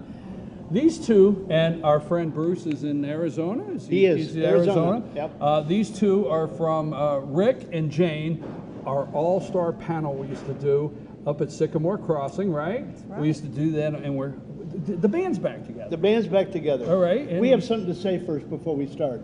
Ready? Ready. All we are saying is give Trump a chance. All we are saying is give Trump a chance. How about that, huh? A little impromptu? Yeah, we thought we were going to do a wave, but... I could harmonize if we did it again. I got the harmony down already. Just call us really? The Statler sisters. Better than the Statler brothers. I like Good Morning America, how are you? Donald Trump's about to be your president. Hallelujah. All the way from New York City. Bill de Blasio. I'm not going to give him the high sign. Anyhow. You said to be nice. I'm going to be nice. Okay, let's be serious. Anybody start out today's inauguration day, the transfer of power. Now I've been talking this morning, trying to stay positive. This is the United States of America, united. Give the guy a chance, the transfer of power. What's today mean to you or anybody who wants to get started? Well, it's interesting because I look back at the time that I spent on the All-Star panel with Jane, and I don't think we had the All-Star panel put together yet, but we sat right in front of Tupelo Tea the first week in June. Mm-hmm. And Cindy and I, my wife, just got back from Ireland and England. Exactly. And it was a week before the Brexit vote. I remember all too well. And I did a little impromptu survey, and to a person, they would say, after they looked over their shoulder, we're out of here. But they wouldn't admit it. And remember us talking about absolutely coming back? And I so say, at Brexit, we're on the same course here. The public was not saying they were ready to go, but privately they were out. Look at their polls. Their polls were south of favorable. And what happened? You know, the pollsters missed it. The bookies missed it, just like they did in the U.S. Who didn't miss it? BKP didn't miss it. Thank you. I just wanted to make sure. Just say it. Just say it. Just say it. Just say it. I didn't either. You didn't miss it? You know, I don't think they missed it. I think they faked it. I think they rigged the polls. I really do. I think they stacked it. And I'm so proud today. And my husband Bill, last night as we were watching the gala, he kept saying, "I am so proud." It was so heartwarming when he would just say that. And I'm proud too. I'm very proud. So the inauguration, that was the question. Anybody else here? These mics are live. Just jump in and say whatever you want. The inauguration today, and that's what I'm staying focused on. Reality is this is a great country, greatest country on the face of the earth. That's how BKP sees it. And I enjoy the transfer of power. Now, for one, there's been transfers of power that I have not been quite as excited about, maybe. But the transfer of power in this great country, the Constitution that we have, it's great, isn't it? So, anything else on the transfer of power or anything? Come on, somebody say something. It's a privilege. We have a privilege, and I don't know if any other country, does any other country have it so grand? I mean, Britain may, but it's not like a democratic vote, is it? No. I mean, are we the only one who transfers peacefully the president of a country? Well, in a parliamentary system, not to go down that road, but in a parliamentary system, the party that has the most seats then votes in the prime. Yeah. Katie, let me ask you a question. Did you think Donald Trump had a chance? Let's go from the escalator. The day he said, "I'm running," did you think he had a chance? Right out of the gate, no, to be completely honest. But then when it was between, then when he had gotten into running for presidency, I knew he was going to win it. I just had a feeling he was going to win it, and his campaign was excellent. I mean, we had a reason to vote for Trump, to drain the swamp, to make America great again. There was no reason to vote for Hillary Clinton. She didn't have anything to run her campaign on. And there was so much passion for Trump, and there was so much excitement. I mean, the night he got elected, I mean, I didn't sleep. I have your text messages still. I have your text messages. You know? I have your text messages. I have your text messages. None of us It was slept. very exciting that night, and people were making all kinds of funny Facebook posts, like, is anyone still awake, and stuff like that. So, I mean, I've never, personally, I'm 24 years old. I mean, that's the first election that I've, felt excited about. And that my candidate won was even, of course, that much better. And I think this makes a lot of Americans, especially young Americans, feel like they have a say in politics.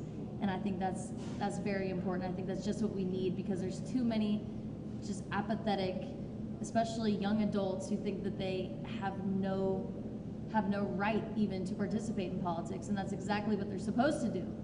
So personally, it's very, very exciting. So we're waiting to hear how you really feel. Okay.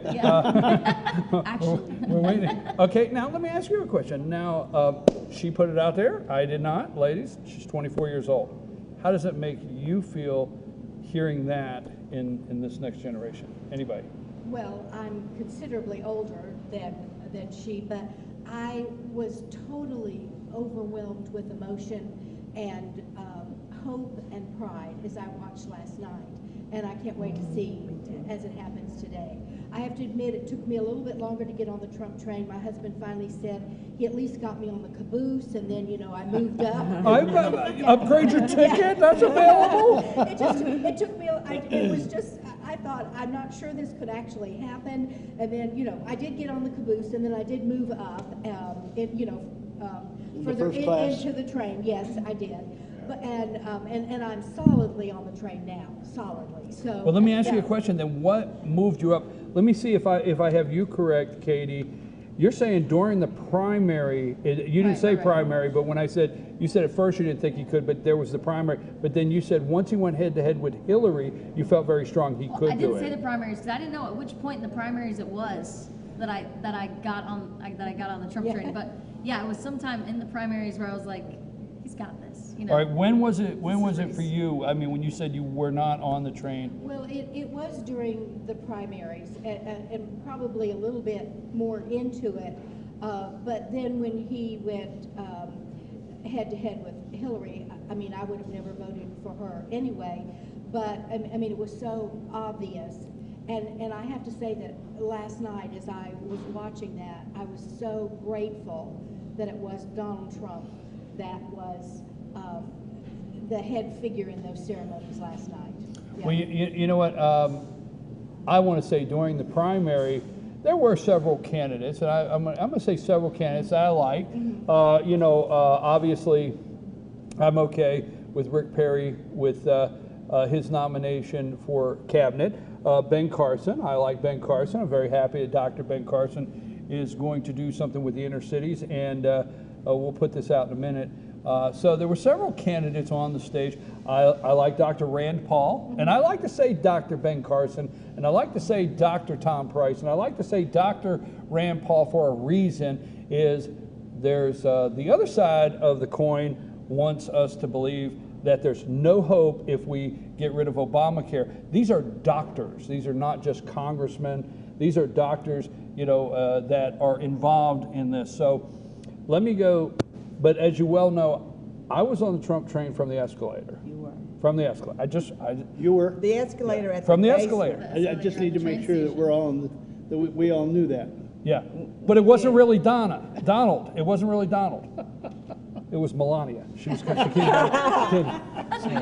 My wife's not here, is she? No, it was the escalator. Yes, it was the escalator. Donald and Melania came down, and when he went to that podium, and I heard that speech, I said, I don't know where he got that, but he just connected with rural America, and rural America won this election. And in New York City and Trump Tower, that guy's speech from the escalator connected with rural America. And I said, if he does not let that go, he will turn this around. Now, let me follow up with that. The moment for me, speaking of rural America, and we talked about it on your show, I think. It was one day when I'm listening to Rush, and a guy calls in and he said that he and his wife were going to drive down to Florida from Maine, I believe it was. They decided instead of taking the I-95 corridor all the way down, they decided to go through the flyover states, take their time, and go through the countryside. And I'll never forget him saying that he never, ever saw any signage for the other side. Everybody on his trip had barn signs, had street signs, had road signs, Trump, Trump, Trump. And I think that really hit home when I started talking to people in the flyover states, and they all said the same thing. We don't see any signs. Who's supporting her? Well, I said you saw who supported her. I said he was going to win Pennsylvania, Michigan, and Wisconsin, and I said that before that night. And I did some research. I spent hours on the phone calling rural counties in Wisconsin, Pennsylvania, not Philadelphia, rural counties in Pennsylvania, Michigan, and Wisconsin, and interviewing the clerks of elections in those counties. And they were so upbeat about Trump and the optimism in the rural counties, and that's the strength. I want to switch someone. Go ahead. You had your hand up. Go ahead. Right. I love this, by the way. This is beautiful. Oh, thank you. I made this. You're absolutely beautiful, too. Oh, thank you, Don. Now, what do you want? Well, two things. One was when I went to vote early here in Blue Ridge, I was sitting there. I voted for Trump, but I'm thinking, praying, let's get this guy in, but who knows? And a big man from Blue Ridge I didn't know, with his little son, about 12. He was coming out after voting, and he was just walking like this, and he said to his son, that felt so good. And I knew he had voted for Trump.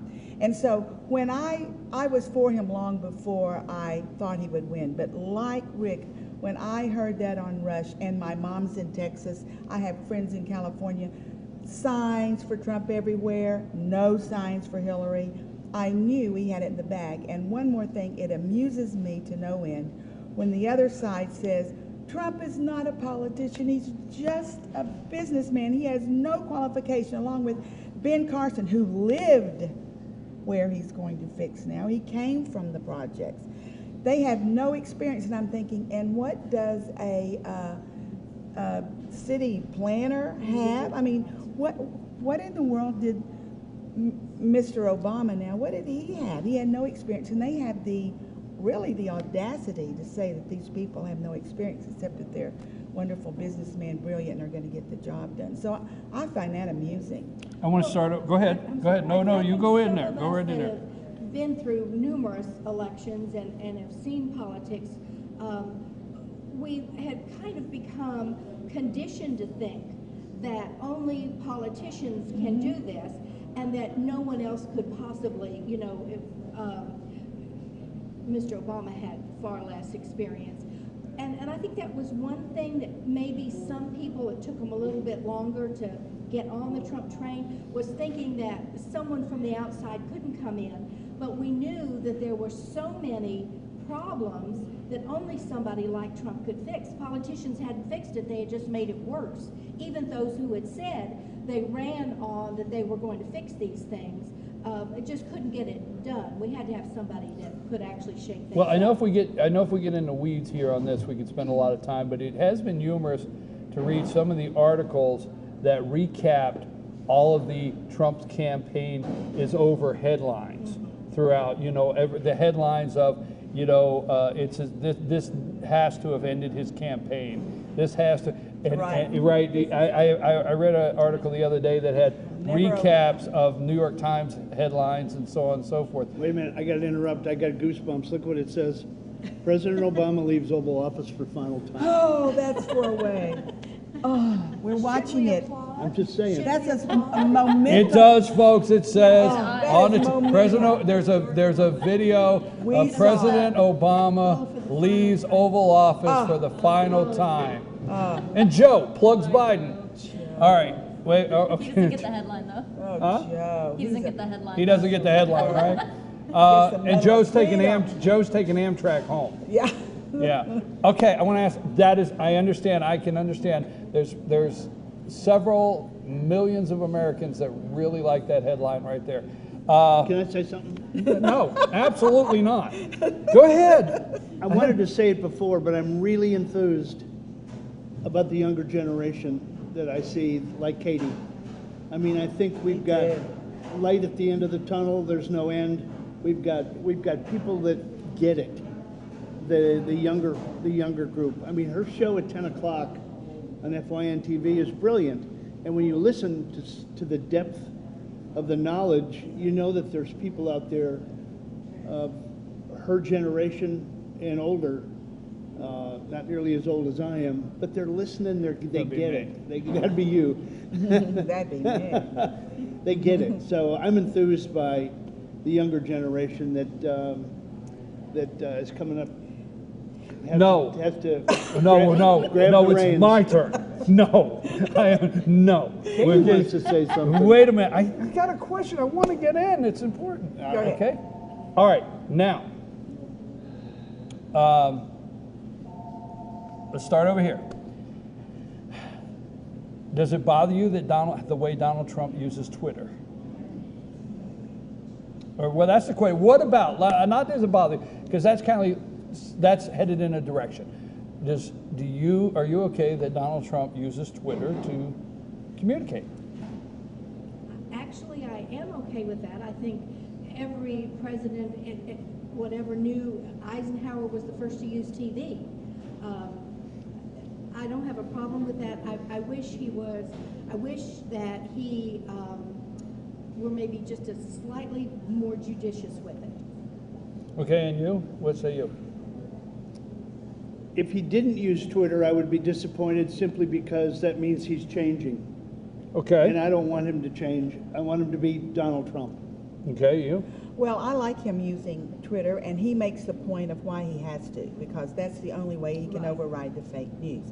The only thing I would like him to do a little different is sometimes he's a little sophomoric, calling them silly names. But that's Donald Trump. And then I say that, and then I say with Rick, that's him. And I mean, that man is brilliant. So I like him using Twitter, and he needs to be judicious, but he has no other alternative, or had no other alternative. Now he has the Pope. And you? I completely agree with Judy, right? Jane. Jane. I completely agree with Jane. I knew that was going to happen. And I told you I would remember your name. After I said I would remember your name. I'm I thinking couldn't of agree yours with you now. more. Let's see. Yeah. Really? Yeah. I mean, Katie. But Katie, that's yeah. not- Okay, never even. Of course I get that wrong now. Can we get back on track? The Right. question? Well, yeah, I completely agree. I mean, I think, and like Rick said, it's what makes him Trump. And in today's age, you know, everybody's got some form of social media. Nearly everyone, we all do. We use it to stay in touch. The Pope uses Twitter. Gandhi uses Twitter. Not Gandhi. He's dead. That'd be hard. Not Gandhi. I'm talking about the Dalai Lama. Yeah, that's good enough. Oh, you know the Dalai Lama gets to go through the front door now. His Holiness. You know, I'm sorry. Front of the airplane? Yeah. I'm sorry. Sorry, I should I don't know know where the Gandhi came from. I'm obviously forgetting a lot this morning. So yeah, I mean, and it's who he is. Yes, he can be a little bit sophomoric sometimes with the way he uses his words, and you know. So is it only me that I think everything he says on Twitter is perfect? I wouldn't change a word. Is it just me?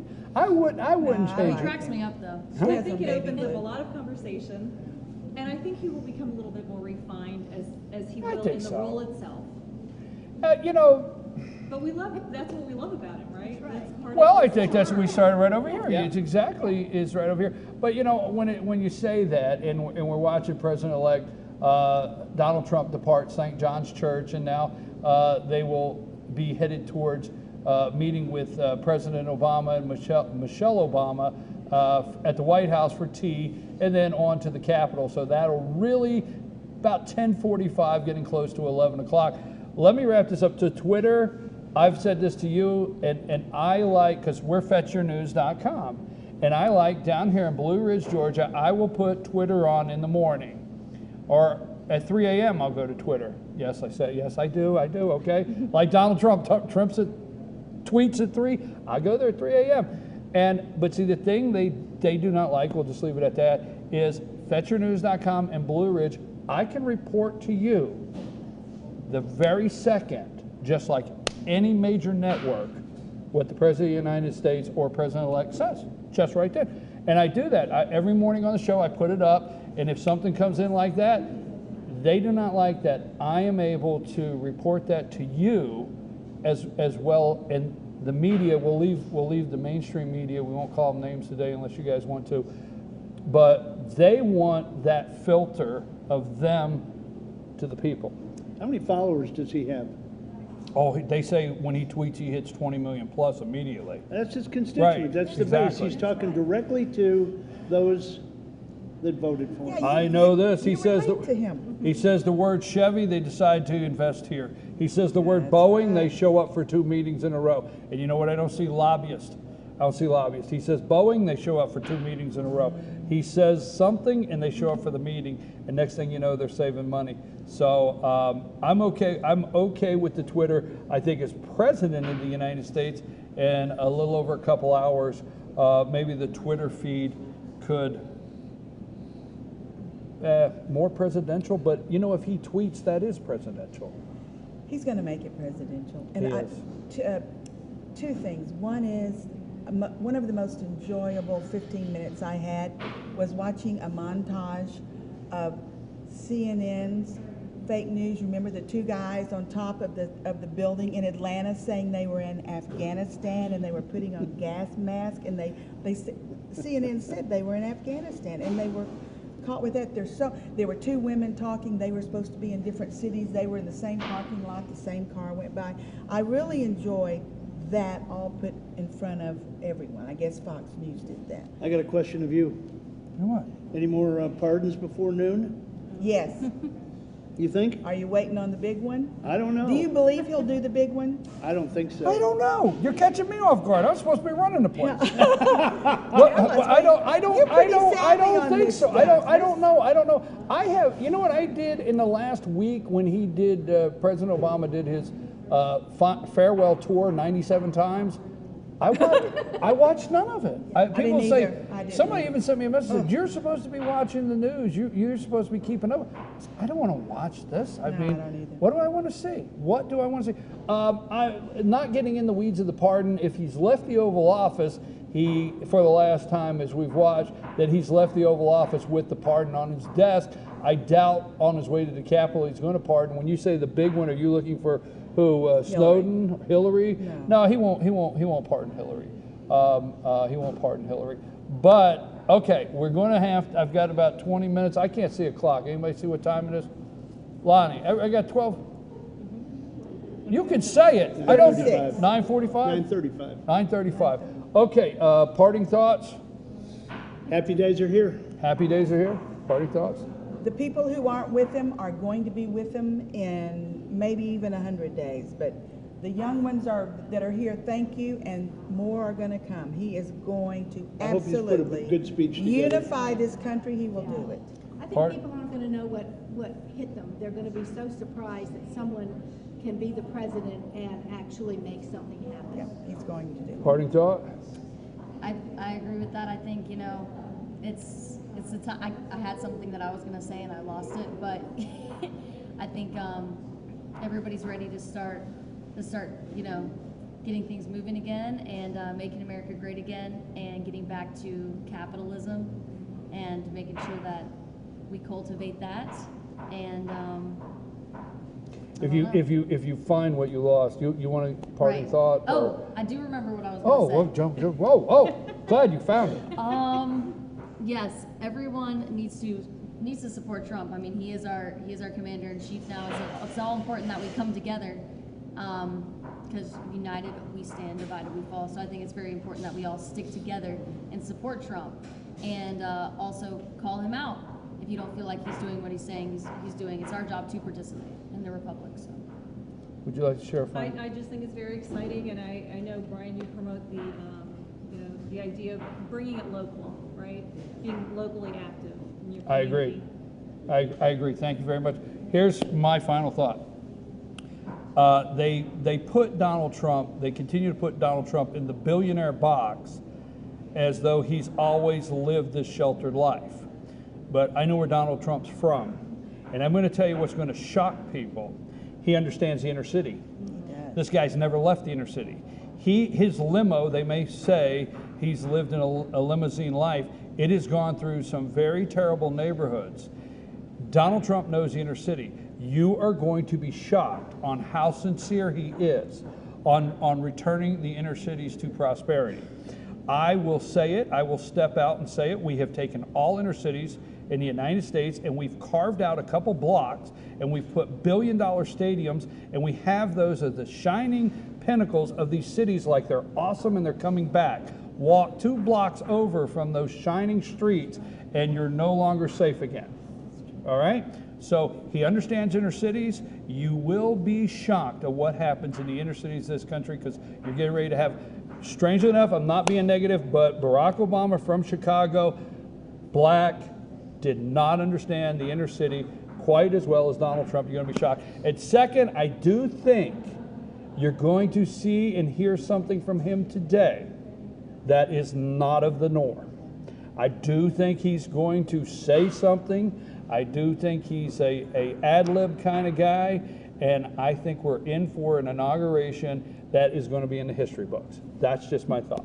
Hey, we're going to take a brief break. Thank you, guys. We've had so much fun. Thanks to Ken for the breakfast. Ken for the breakfast. Louise. Yes, we've had so much fun. And don't forget, we're here every Friday. Hey, you know, you can come back. This is not just, we can do this every Friday. You want to do this again? Want to do it again? Yeah. Sure. All right, we'll do it again right here next Friday. Same time, same place, same crew. Wow. He's saying breakfast again? Yes, Stromboli. This is like an Eagles farewell tour. You like that? Did you like that? Oh, absolutely. Huh? So would you guys like to leave and Lonnie take us to break as you're doing your Give Trump a Chance? Would you like to do that? Sure. Let's cue that up one more time. All we are saying is give Trump a chance. Take us a break, Lonnie. We'll be right back. All we are saying is give Trump a chance.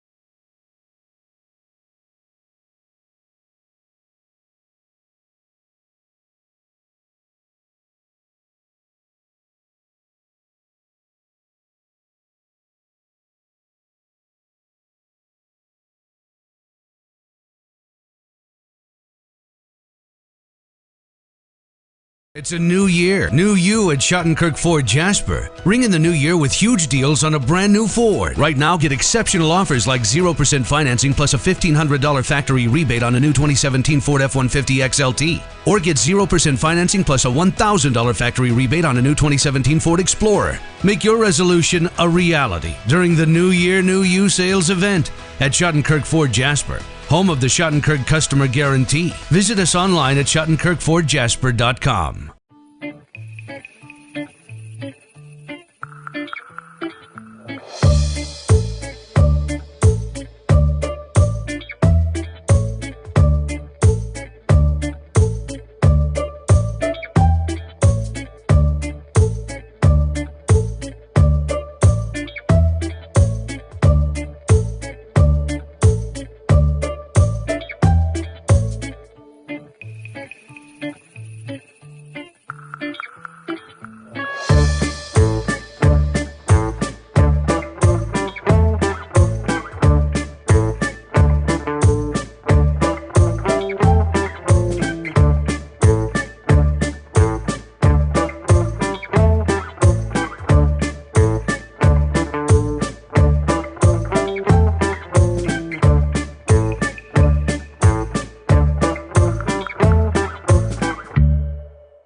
Circuit World, brand name merchandise at unbelievably low prices.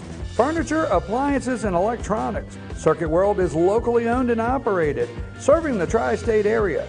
Circuit World has highly trained professionals to help. Visit your hometown Circuit World today. 3 locations in Georgia: Ellijay, Blue Ridge, and Blairsville, Franklin, and Murphy, North Carolina. No credit checks, so let Circuit World deliver to you today.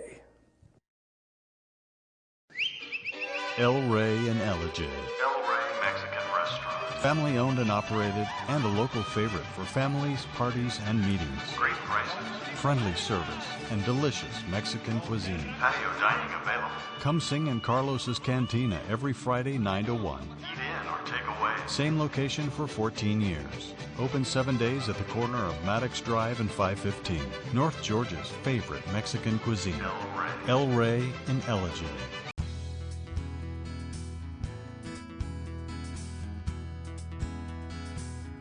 Hello, my name is Chad Watkins. I'm the manager at Larry's Body Shop. We are a family owned and operated business and have been serving the North Georgia area since 1978. We are located at 1216 Progress Road in Ellijay, Georgia. Our shop specializes in collision repair and we work with all major insurance companies. Larry's Body Shop is ICAR Gold, the highest role of training recognized by the collision repair industry. It is estimated that only 10% of collision shops meet these standards. Our shop consists of state-of-the-art equipment such as laser measurement system, down-drive spray booth, spot and MIG welding equipment. All of our paints are mixed on-site so that we can guarantee your paint to match every time. I know that having an accident can be a stressful event. We take pride in making sure our customers are satisfied with the repair of their vehicles. Our waiting area is clean and comfortable with free Wi-Fi and refreshing beverages. So if you're in an accident, stop by and see us at Larry's Body Shop. North Georgia Diamond is your source for diamonds. Come on in to view the area's largest selection of fine jewelry at North Georgia Diamond. All repairs and designs are done on-site by our jewelers. And North Georgia Diamond has the lowest prices on loose diamonds. You can also sell your gold, silver, and coins at North Georgia Diamond between Walmart and Lowe's in East Ellijay. Locally owned by Bill and Allison Craig, North Georgia Diamond is your source for diamonds in North Georgia.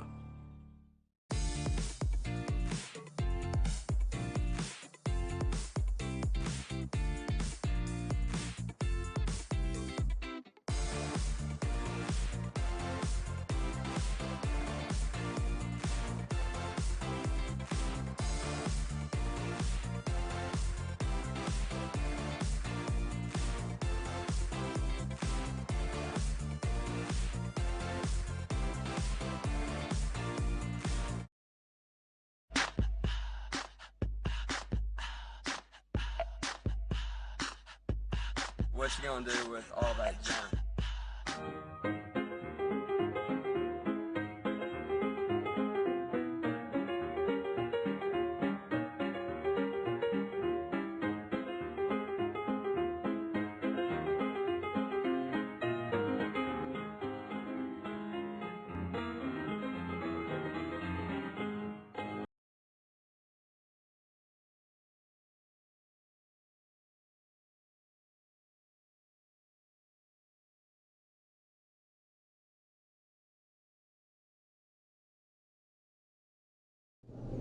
And we're back. I'm your host, BKP. Excuse me here. We're at Blue Jeans Pizza. Yes, Blue Jeans Pizza in Blue Ridge. And we have been eating all morning long breakfast pizza. I have Valerie Peel with me from the Cratic Center. Valerie, how are you? Very well, sir. Good morning. Did you enjoy the breakfast pizza? It was delicious. Ken is amazing. Right? I mean, I was putting on Facebook. The reason I say that is like, yes, really, we're at Blue Jeans Pizza because the first time I put it out there, they're like, Blue Jeans Pizza? Yes, we're going to have breakfast pizza, and it's amazing. It really is. We're here every Friday, 8 to 10. You have to come down and join us. Valerie, you're with the Cratic Center, and we do have, we're not going that direction right now. It is a historic day in our country. You're with the Cratic Center. Give us a couple things on locally with the Cratic Center that's going on right now. It's very exciting. A week from tomorrow, on January the 28th, we have Songs and Stories, which is featuring Andy Orwin and the musician Hannah Fromm. So that begins at 2:30 or when the doors open. Hannah begins at 3 and Andy will take the stage at 4. Oh, that's exciting. Now, for those that don't know, because sometimes you will hear, I find a lot of people that know about the Cratic Center, but then they scratch their head and say, well, what exactly is the Cratic Center? You get that? I do. So to set the record straight, the Cratic Center is a wonderful facility that was founded in 2001 by Dr. Fred Cratic. And what we do is cultural and educational programs for children and families in Southern Appalachia. So we have some cornerstone programs, such as the Children's Enrichment Program, which is where we actually go out to 9 different counties in 3 states, and we provide storytelling and musicians to pre-K and kindergarten students. It's a wonderful program. We also have Camp Cratic during the summer, which is an opportunity for groups to come and come together and help the area and provide services for these little folks during the summer. Well, when you say storytelling, and for preschool children, that age just, they can get right into a story and just get mesmerized with it and get into the story. So I bet that's a lot of fun. It is, and the storytellers are so talented, and they're able to take puppets and use props, and the children just love it. When you see a 3-year-old just smile and want the book that storyteller is reading to them, it touches you, and you can see where that early literacy is so important to their growth. Yes, we support that 100%. Now, how do people get information about the Cratic Center if they want to get in touch with somebody, if they want to find out the calendar, or get more information on what we're talking about? How do they find the Cratic Center? Well, you would go to theCraticCenter.org, or you can call the office at 706-632-1772. You can always email me. I'm at valerie-cratic@tds.net. And anyone at the office would be able to answer any questions about our programming, about Songs and Stories that will be on January 28th, and also the volunteer opportunities at the center. There are always a place for you. Well, did we leave anything out? I don't think so. Didn't think so. Well, now we've not put, we don't put, we're seeing in the backdrop, folks, we're seeing in the backdrop all the former presidents are starting to show up for the inauguration. And for me, Valerie, not to get political in any way, but I just like the enjoyment of the transfer of power and what a great country we have, that we could do things like the Cratic Center. And, we don't have government saying you can't do that. So I like our freedom. As do I, yes. As do I, right? And so we're able to have that. Now, the Cratic Center is, is it a nonprofit organization? Okay, so and also people can help support the Cratic Center. Yes, we are always looking for the support, donations for new books. Right. Which is fantastic because the Story Express that we have, which is a book mobile, and we give away books when we're at when we're visiting these 3-year-olds in the pre-K classes. So very important. We're always encouraging folks to come and be a part of the center and donate in the way that they can. Absolutely, because all these things are great, but to provide them, it does cost money. So I always want to make sure people know that they can support, and ways of supporting the Cratic Center is on the website. Yes, sir. You can donate on the website at any time. And of course, you're welcome to come and visit the center. We'd be happy to show you all the things that we do. How about volunteers and help? How do you need help? We always need help. It's anything from organizing the book rooms to driving the Story Express to coming and helping at the events that we have, like Songs and Stories.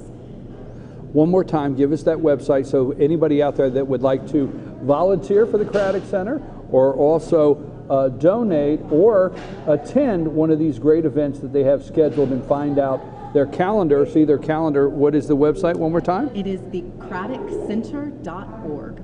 craticcenter.org, and I'm here with Valerie Peel. Thank you very much. I appreciate it. We're going to take a brief break, and then we're going to wrap up our broadcast today from Blue Jeans Pizza as we get ready to go to live broadcast FYNTV.com of the inauguration. Take us a break.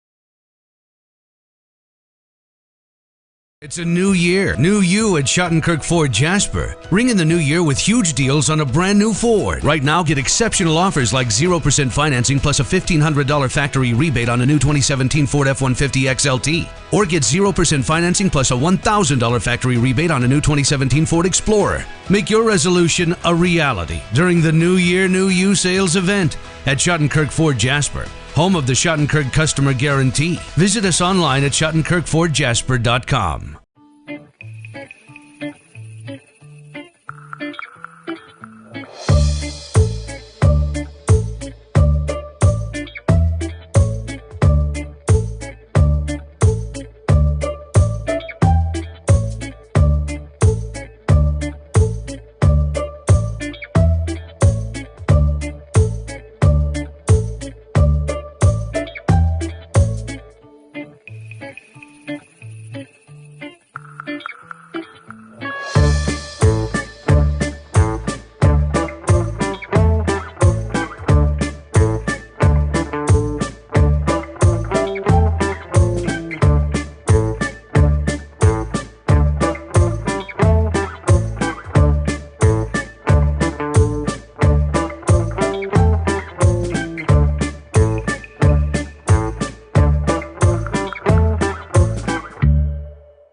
Circuit World, brand name merchandise at unbelievably low prices. Furniture, appliances, and electronics. Circuit World is locally owned and operated, serving the tri-state area. Circuit World has highly trained professionals to help. Visit your hometown Circuit World today. 3 locations in Georgia, Ellijay, Blue Ridge, and Blairsville, Franklin, and Murphy, North Carolina. No credit checks, so let Circuit World deliver to you today. El Rey and Ellijay. El Rey Mexican Restaurant. Family owned and operated and a local favorite for families, parties, and meetings. Great prices. Friendly service and delicious Mexican cuisine. Patio dining available. Come sing in Carlos's Cantina every Friday 9 to 1. Eat in or take away. Same location for 14 years. Open 7 days at the corner of Maddox Drive and 515. North Georgia's favorite Mexican cuisine. El Rey and Ellijay.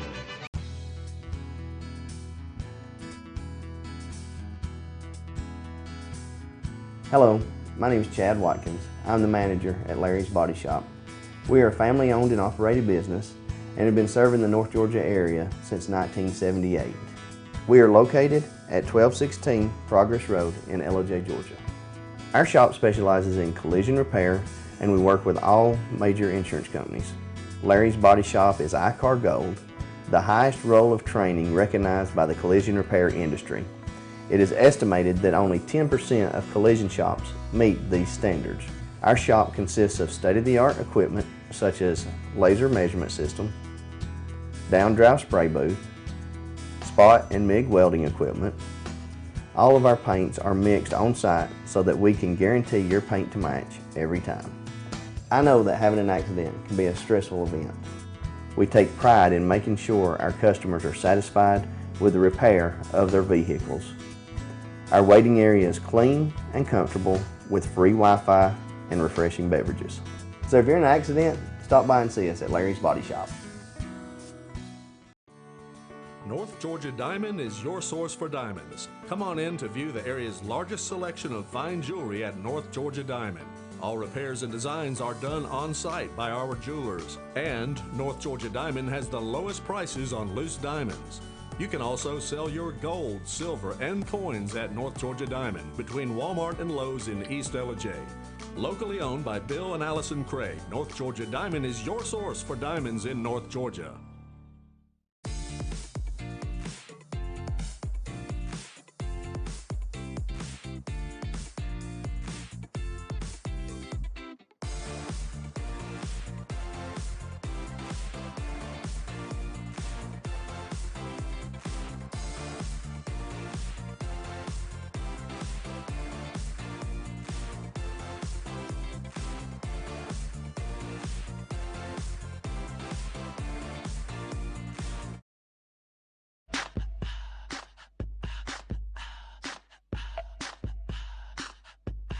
What you gonna do with all that junk?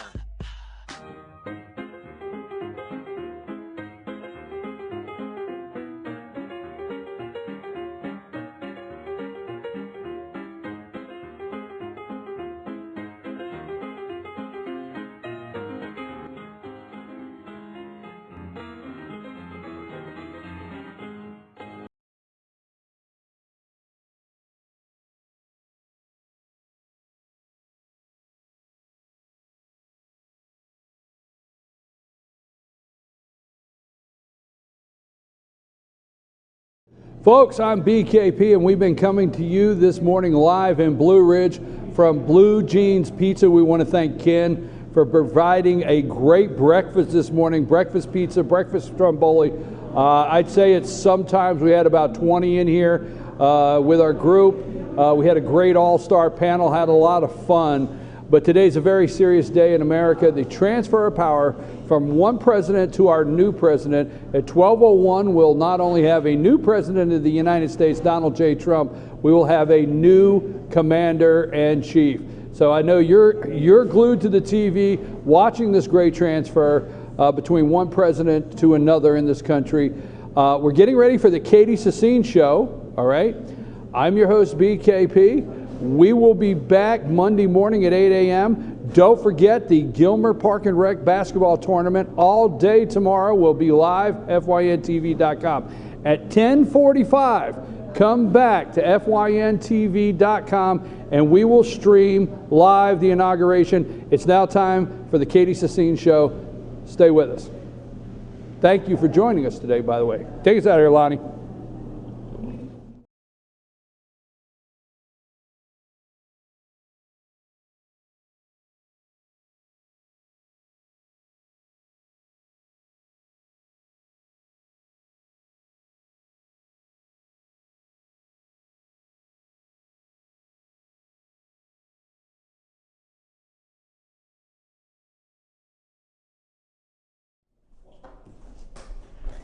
Hello, welcome to the Katie Sini show. I'm your host, Katie Sini. Thank you for tuning in to FYNTV.com or Fetch Your News on YouTube, depending on how you're watching today.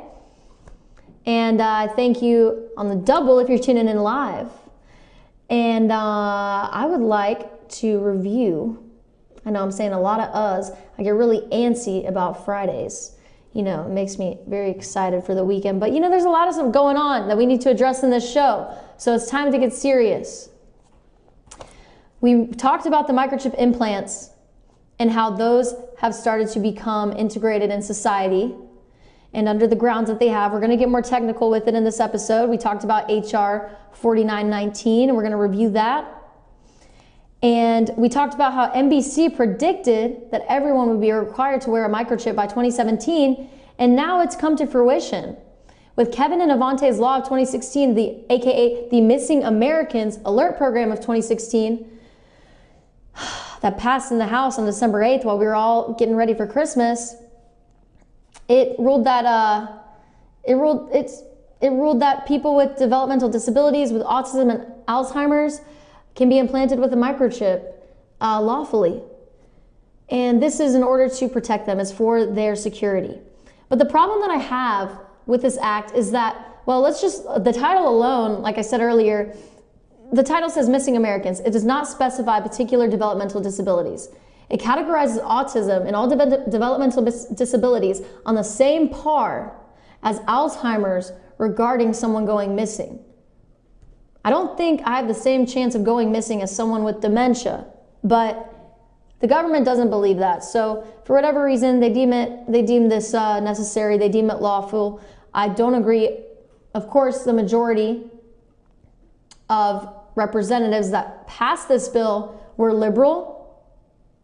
The bill passed 346 to 66. 346 to 66. There's a weird number sequence in here, coincidentally, as the microchip has been named the mark of the beast as in Satan, 666. So ironically, the bill passed 346 to 66, and we get the 666 number sequence miraculously in the passing of the bill. How weird is that? Having a developmental disability is a relative terminology. It is so relative that a judge can subjectively make nearly any ruling that he or she pleases regarding placing a microchip on an individual. That's danger zone, danger zone, danger zone. Including developmental disabilities as a justification for administering tracking devices to anyone who qualifies as having a developmental disability is an open door. The device is saying developmental disabilities makes the act extremely prone to misinterpretation. It's too vague. It's just much too vague. And it directs the Department of Justice's DOJ's Bureau of Justice assistants to award grants to state and local law enforcement or public safety agencies and nonprofit organizations to prevent wandering and to locate missing individuals with dementia or developmental disabilities. This is in the hands of the DOJ. The bill amends that Violent Crime Control and the Law Enforcement Act of 1994 to expand the scope of people, as I've said, to be tracked lawfully by the passing of this amendment. HR 4919, the Missing Americans Alert Program Act, is a new amendment. It's a new bill from past bills that incorporates the microchip and broadens the scope of how many people can be subject to receiving it. And basically, it's just a way to lawfully implant microchips in nearly any individual. If I'm wrong, please email me, katie@fetchyournews.com. Tell me why I am wrong, because I'm open-minded.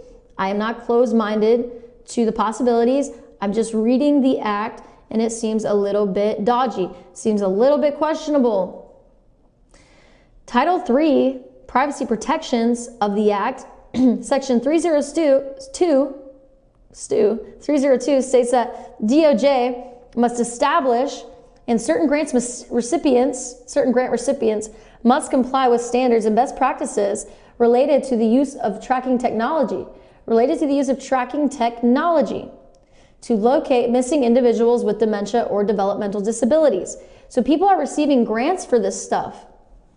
It's not funded by the people, because guess what? The people don't want it. But the government's funding it. The government's giving people money to do this. And the more efficiently that you do this, the more money you'll get. Now, the microchip has been termed the mark of the beast. I just want to read here Revelations 16:18, Revelation 13:16-18. And he causeth all, both small and great, rich and poor, free and bond, to receive a mark in their right hand or in their foreheads, and that no man might buy or sell, save he that had the mark, or the name of the beast, or the number of his name. 666. Here is wisdom. Let him that hath understanding count the number of the beast, for it is the number of a man, and his number is 666. So we're walking in the danger zone. We're walking into, we're stepping into the inferno here, if you know what I mean. This is not human territory. This is beyond us. This is beyond our capacity. This is beyond our species. I don't think we should be engaging in this kind of behavior with technology. Excuse me. So on December 8th, the bill was passed in the House with a 2/3 vote required. And it was, I don't want to say it was nearly unanimous, but it was a high majority that ruled yes. It was 346 to 66, as we saw earlier.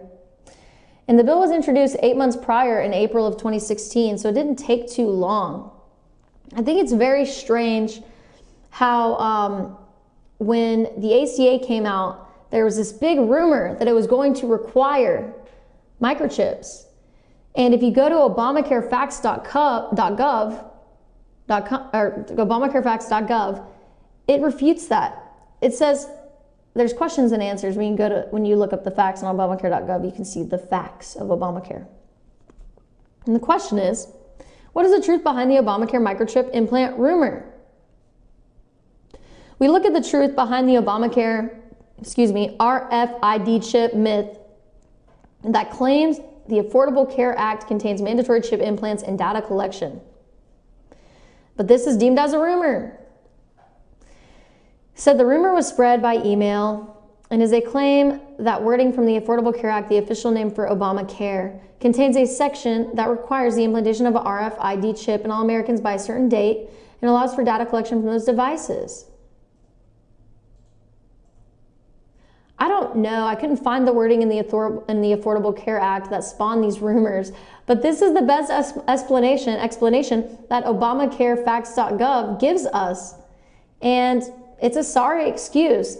Now I'm going to go over to the recent decision to repeal Obamacare, and I believe this is phase 1 of getting our country back after the Obama administration has tried to change it into a totally different type of nation.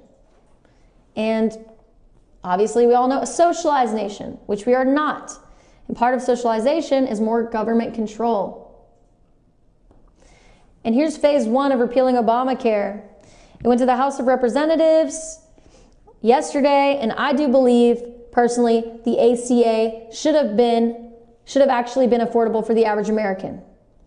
And with more money in the hands of our citizens, we will have a better ability to fund organizations for people with pre-existing conditions, whatever they may be, and so on. I personally hope this benefits us all. I believe the rising tide raises all ships. And a woman that we see in class at the Jolie Katz Music and Entertainment Business Program, she told me that she's a successful actress and TV host. And when she said that to me, when she said that to our class, and she looked at us and said it, and she looked me in the eye and she said it, I never forgot it. The rising tide rises all ships. I hope my grammar's correct on that. But it's true. If we go up and we stick together, we all go up together. We're all in this together. But if we go down and we get torn apart, then we're all going down. So I personally hope this benefits us in the long run. I think it will. I think this is going to be a rising tide that will raise all ships. I think this is progress toward a more prosperous America, to be comprised of prouder, stronger, and happier Americans. So the House has voted on a plan to repeal Obamacare. This is a big step. The BBC released this news just yesterday. They have taken back the first step toward demolishing President Barack Obama's signature healthcare law known as Obamacare. Republicans passed a budget measures to introduce a bill which Democrats cannot block to roll back the law. But members of both parties in Congress are concerned about the lack of a replacement for Obamacare. Well, I'm assuming, and I'm not making the policies or anything close to that, I'm not the policy maker, but I'm assuming that we're going to go back toward capitalism regarding the health industry, regarding healthcare, I should say. The industry makes it sound like more of a business, and I know it should be about care and business. It's a service provided to our citizens. And I think the best way that we can provide a service is if we get paid based off of how well we do that service. And if the government grants people to do medical services, they're not going to do the best that they can do. You know when they'll do their best? When they have to compete against other people who are doing better than they are. And they have to try to do better than them. That's what capitalism is about. That's competition. Why do I get up and do this show? Because I'm trying to get my voice heard out there. I'm trying to compete with these other media news outlets that are saying this, and they're telling us everything's okay, and that, you know, all these virtual reality gaming systems are coming out and they're so cool. But what they're not telling us is all the stuff that I'm trying to say that's going on behind the scenes. The 2045 initiative, the fruition that NBC predicted of microchip requirements, it's all coming to be. And I hope that along with repealing Obamacare, this microchip requirement is repealed as well, to a certain degree at the least.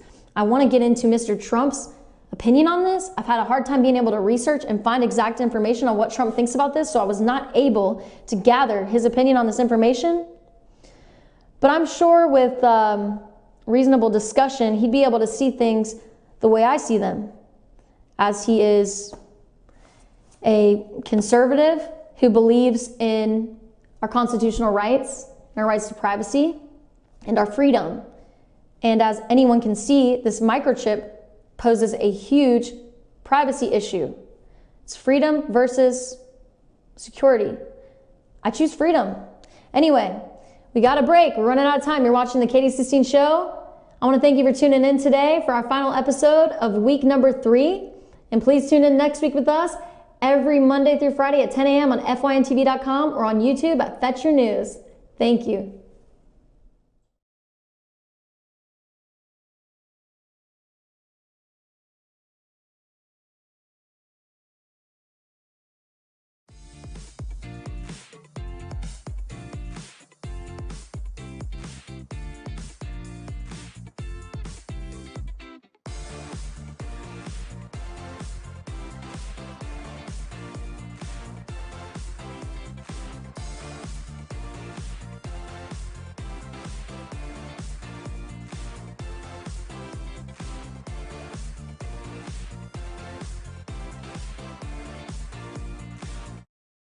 It's a new year, new you at Schottenkirk Ford Jasper. Ring in the new year with huge deals on a brand new Ford. Right now, get exceptional offers like 0% financing plus a $1,500 factory rebate on a new 2017 Ford F-150 XLT. Or get 0% financing plus a $1,000 factory rebate on a new 2017 Ford Explorer. Make your resolution a reality during the New Year, New You sales event at Schottenkirk Ford Jasper, home of the Schottenkirk Customer Guarantee. Visit us online at SchottenkirkFordJasper.com. North Georgia Diamond is your source for diamonds. Come on in to view the area's largest selection of fine jewelry at North Georgia Diamond. All repairs and designs are done on site by our jewelers. And North Georgia Diamond has the lowest prices on loose diamonds. You can also sell your gold, silver, and coins at North Georgia Diamond between Walmart and Lowe's in East Ellijay. Locally owned by Bill and Allison Craig, North Georgia Diamond is your source for diamonds in North Georgia. El Rey in Ellijay. El Rey Mexican Restaurant. Family owned and operated, and a local favorite for families, parties, and meetings. Great prices. Friendly service and delicious Mexican cuisine. Patio dining available. Come sing in Carlos's Cantina every Friday 9 to 1. Eat in or take away. Same location for 14 years. Open 7 days at the corner of Maddox Drive and 515. North Georgia's favorite Mexican cuisine. El Rey in Ellijay.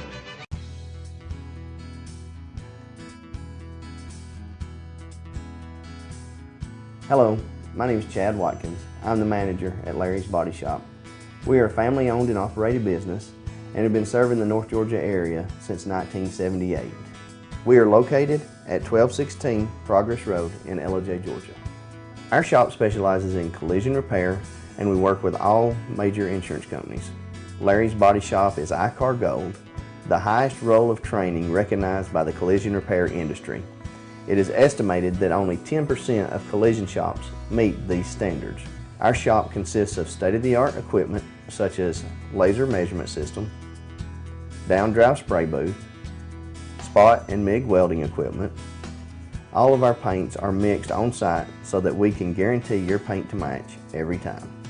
I know that having an accident can be a stressful event. We take pride in making sure our customers are satisfied with the repair of their vehicles.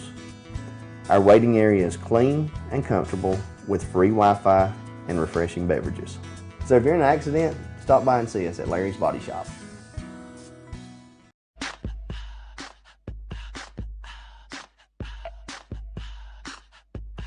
What you gonna do with all that junk?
Technical difficulties right now. There you go. I didn't want anyone to hear what I was saying during the break. I didn't want to be intercepted by any secret parties. I heard that the KGB was in LJ today, so I just wanted to be really careful. You know, it's a whole walkie-talkie system. Sorry about that. Anyway, I was trying to tell everyone, welcome to the Katie Sini Show. Welcome back. We're talking about the mark of the beast, also known as the microchip, which is now, it's not just a rumor anymore. Now, we were told by Obamacare, on obamacarefacts.gov, that this was just a rumor. And why did the RFID implant rumor originate, or where did it originate from? It was from arguably intentional misreadings of an old version of the Affordable Care Act. Well, I would like to see the text that actually says what was, you know, that actually explains why this was misconstrued. Now, we do know that the FDA has approved this. So it says the photo above is an example of RFID chip from 2007 article. We know that NBC exposed it in 2007. Oh, HR 3200. Maybe that was it. It was an unsuccessful bill introduced in the House on July 14th and included an amendment which allowed for data collection to facilitate analysis of post-market safety outcomes. A second little portion here.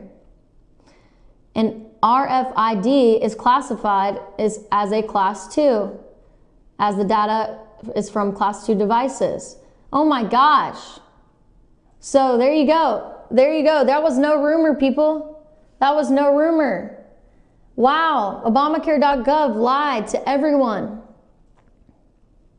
You know, it doesn't say that we have a microchip in our passport, but it does say that it is electronic. It says electronic device or something like that. It doesn't say microchip verbatim. I think the government knows well enough that the term microchip intimidates some people well enough to not use their product, etc., etc. So I hope that this microchip, that's HR 4919, that permitted a broader scope of people to use the microchip, was something attached to Obamacare. I was listening to someone speak about this, and they said that with the repeal of Obamacare, we'll repeal HR 4919. I hope that is the case. I haven't been able to delve into it, all the technical aspects about it enough myself, but I'm hoping that's the case. And there was actually recently a Texas student who refused, quote unquote, the mark of the beast and sues over school microchip tracking. And this is on watchdog.com from the Texas Bureau. And in a San Antonio school, a district spent over $250,000 to save money by using microchips to track the students, bringing religious and civil liberty groups together, protesting against one another. And they called it the mark of the beast. Did anyone hear about this? This was in 2012. This is crazy. So like most districts in the state, this Northside Independent School District endured a tough 2011 session of the legislature that left it with over 60 million less over a 2-year period and over 250 teacher positions unfilled, because the state has a Stephen Hawking-like calculation for school funding based in part on average daily attendance, blah, blah, blah. They wanted to track their students. Weird. I would never allow that. I would never allow my kid to be tracked. Only one of the students, though, Andrea Hernandez, prefers to think of them as religious sacrilege. Andrea Hernandez is a smart girl. From the time microchips were developed for human beings, evangelical Christian groups have interpreted their use, even the barcoding of the devices, as the mark of the beast, as described in the Bible's book of Revelation, which we went over in the last part of the show. And the article here says, "We swear we aren't kidding." The article portrays Hernandez as crazy. But who's really the crazy one here? The school district, at least that's my interpretation as of now. Maybe they're not, harping on the girl, but that's what it seems like. The school district relented on the chip, but when it insisted Hernandez wore the ID badge, she refused to submit to a false god. She and her parents went to court, the AP reported. And then what? We don't know. So we'll have to look more into that later. I don't have time to go into that, but we've known about the microchip thing, and it's very popular among dogs right now. You can Google microchips for dogs, and it'll pop right up with some information for that. The average cost to have a microchip implanted by a veterinarian is around $45, which is a one-time fee, and often includes registration in a pet recovery database. We'll have one for humans. If your pet was adopted from a shelter or purchased from a breeder, your pet may already have a microchip. Well, there you go. It's already being normalized in the world of man's best friend. So I guess we're next. And there's a petfinder.com where you can look up dogs lost and found and microchip questions and answers. Right now, I want to reflect back on HR 4919 because I remember in the last segment, I explained that a Texas representative from District 1 spoke out about this, Gomert, and that we should look up Gomert. But just in case you weren't able to get his name, I would like for us to check out a clip of him right now. and he explains why he is against the microchip and why he's against HR 4919 and why it is such a preposterous bill. Here we go, let's check it out. Gentleman from Texas is recognized. Thank you, Mr. Speaker. And I rise, but I actually do so with a heavy heart. The level of respect I have for the people involved in this bill is really off the charts. These are wonderful people. I appreciate their mental clarity, their intellect, and their big hearts, all involved in pushing this legislation in Congress. Can't attribute motive outside Congress, but in Congress, I know it's with the best of intentions and the best of heart. But when we start a federal program, things that will be only temporary, things that were going to be only temporary come to mind, like the income tax. And it was going to be small and temporary. Well, it's still going on. It's gotten bigger. And I've read the bill, and I want to thank the people involved. My good friend, I have ultimate respect for both Chairman Goodlatte and my friend Chris Smith. I just couldn't have stronger feelings for people, and my friend across the aisle surprised some people, but we get along quite well, and I appreciate the care she has for people. But though there has been provisions added, there's been changes made to try to deal with some of concerns that people like me have had, it's still a problem. If you look at page 21, the last page of the bill, it has this language added: voluntary participation. Nothing in this act may be construed to require that a parent or guardian using a tracking device or use of a tracking device to monitor the location of a child or adult under that parent or guardian's supervision if the parent or guardian does not believe the use of such device is necessary. However,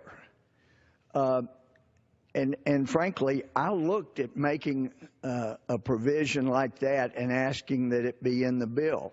And then I realized, wait a minute, there's back doors. There's things the Attorney General could do that could satisfy the language we have for voluntary. Okay, no, the parent or guardian won't have to do that or monitor that. But we have the system in place. It's a federal system. So now we have the capability to monitor and track people. Gee, this person is a problem. The definition of whom could have this.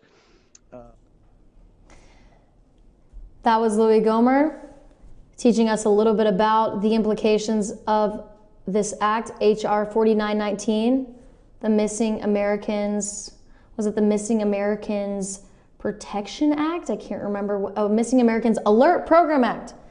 And I want to thank y'all for tuning in to the Katie Sini Show with FYNTV.com, Fetch Your News. And I'd like to encourage you to research more on HR 4919 and the repeal of Obamacare, and if HR 4919 will be repealed with Obamacare. We're out of time for now, but we'll be back on Monday, and I hope to see you here at the same time, 10 a.m., Monday through Friday on FYNTV.com. You can follow me on Twitter at KatieFYNTV, on Facebook, or you can email me, Katie@FetchYourNews.com. Thank you. I hope you have a great weekend.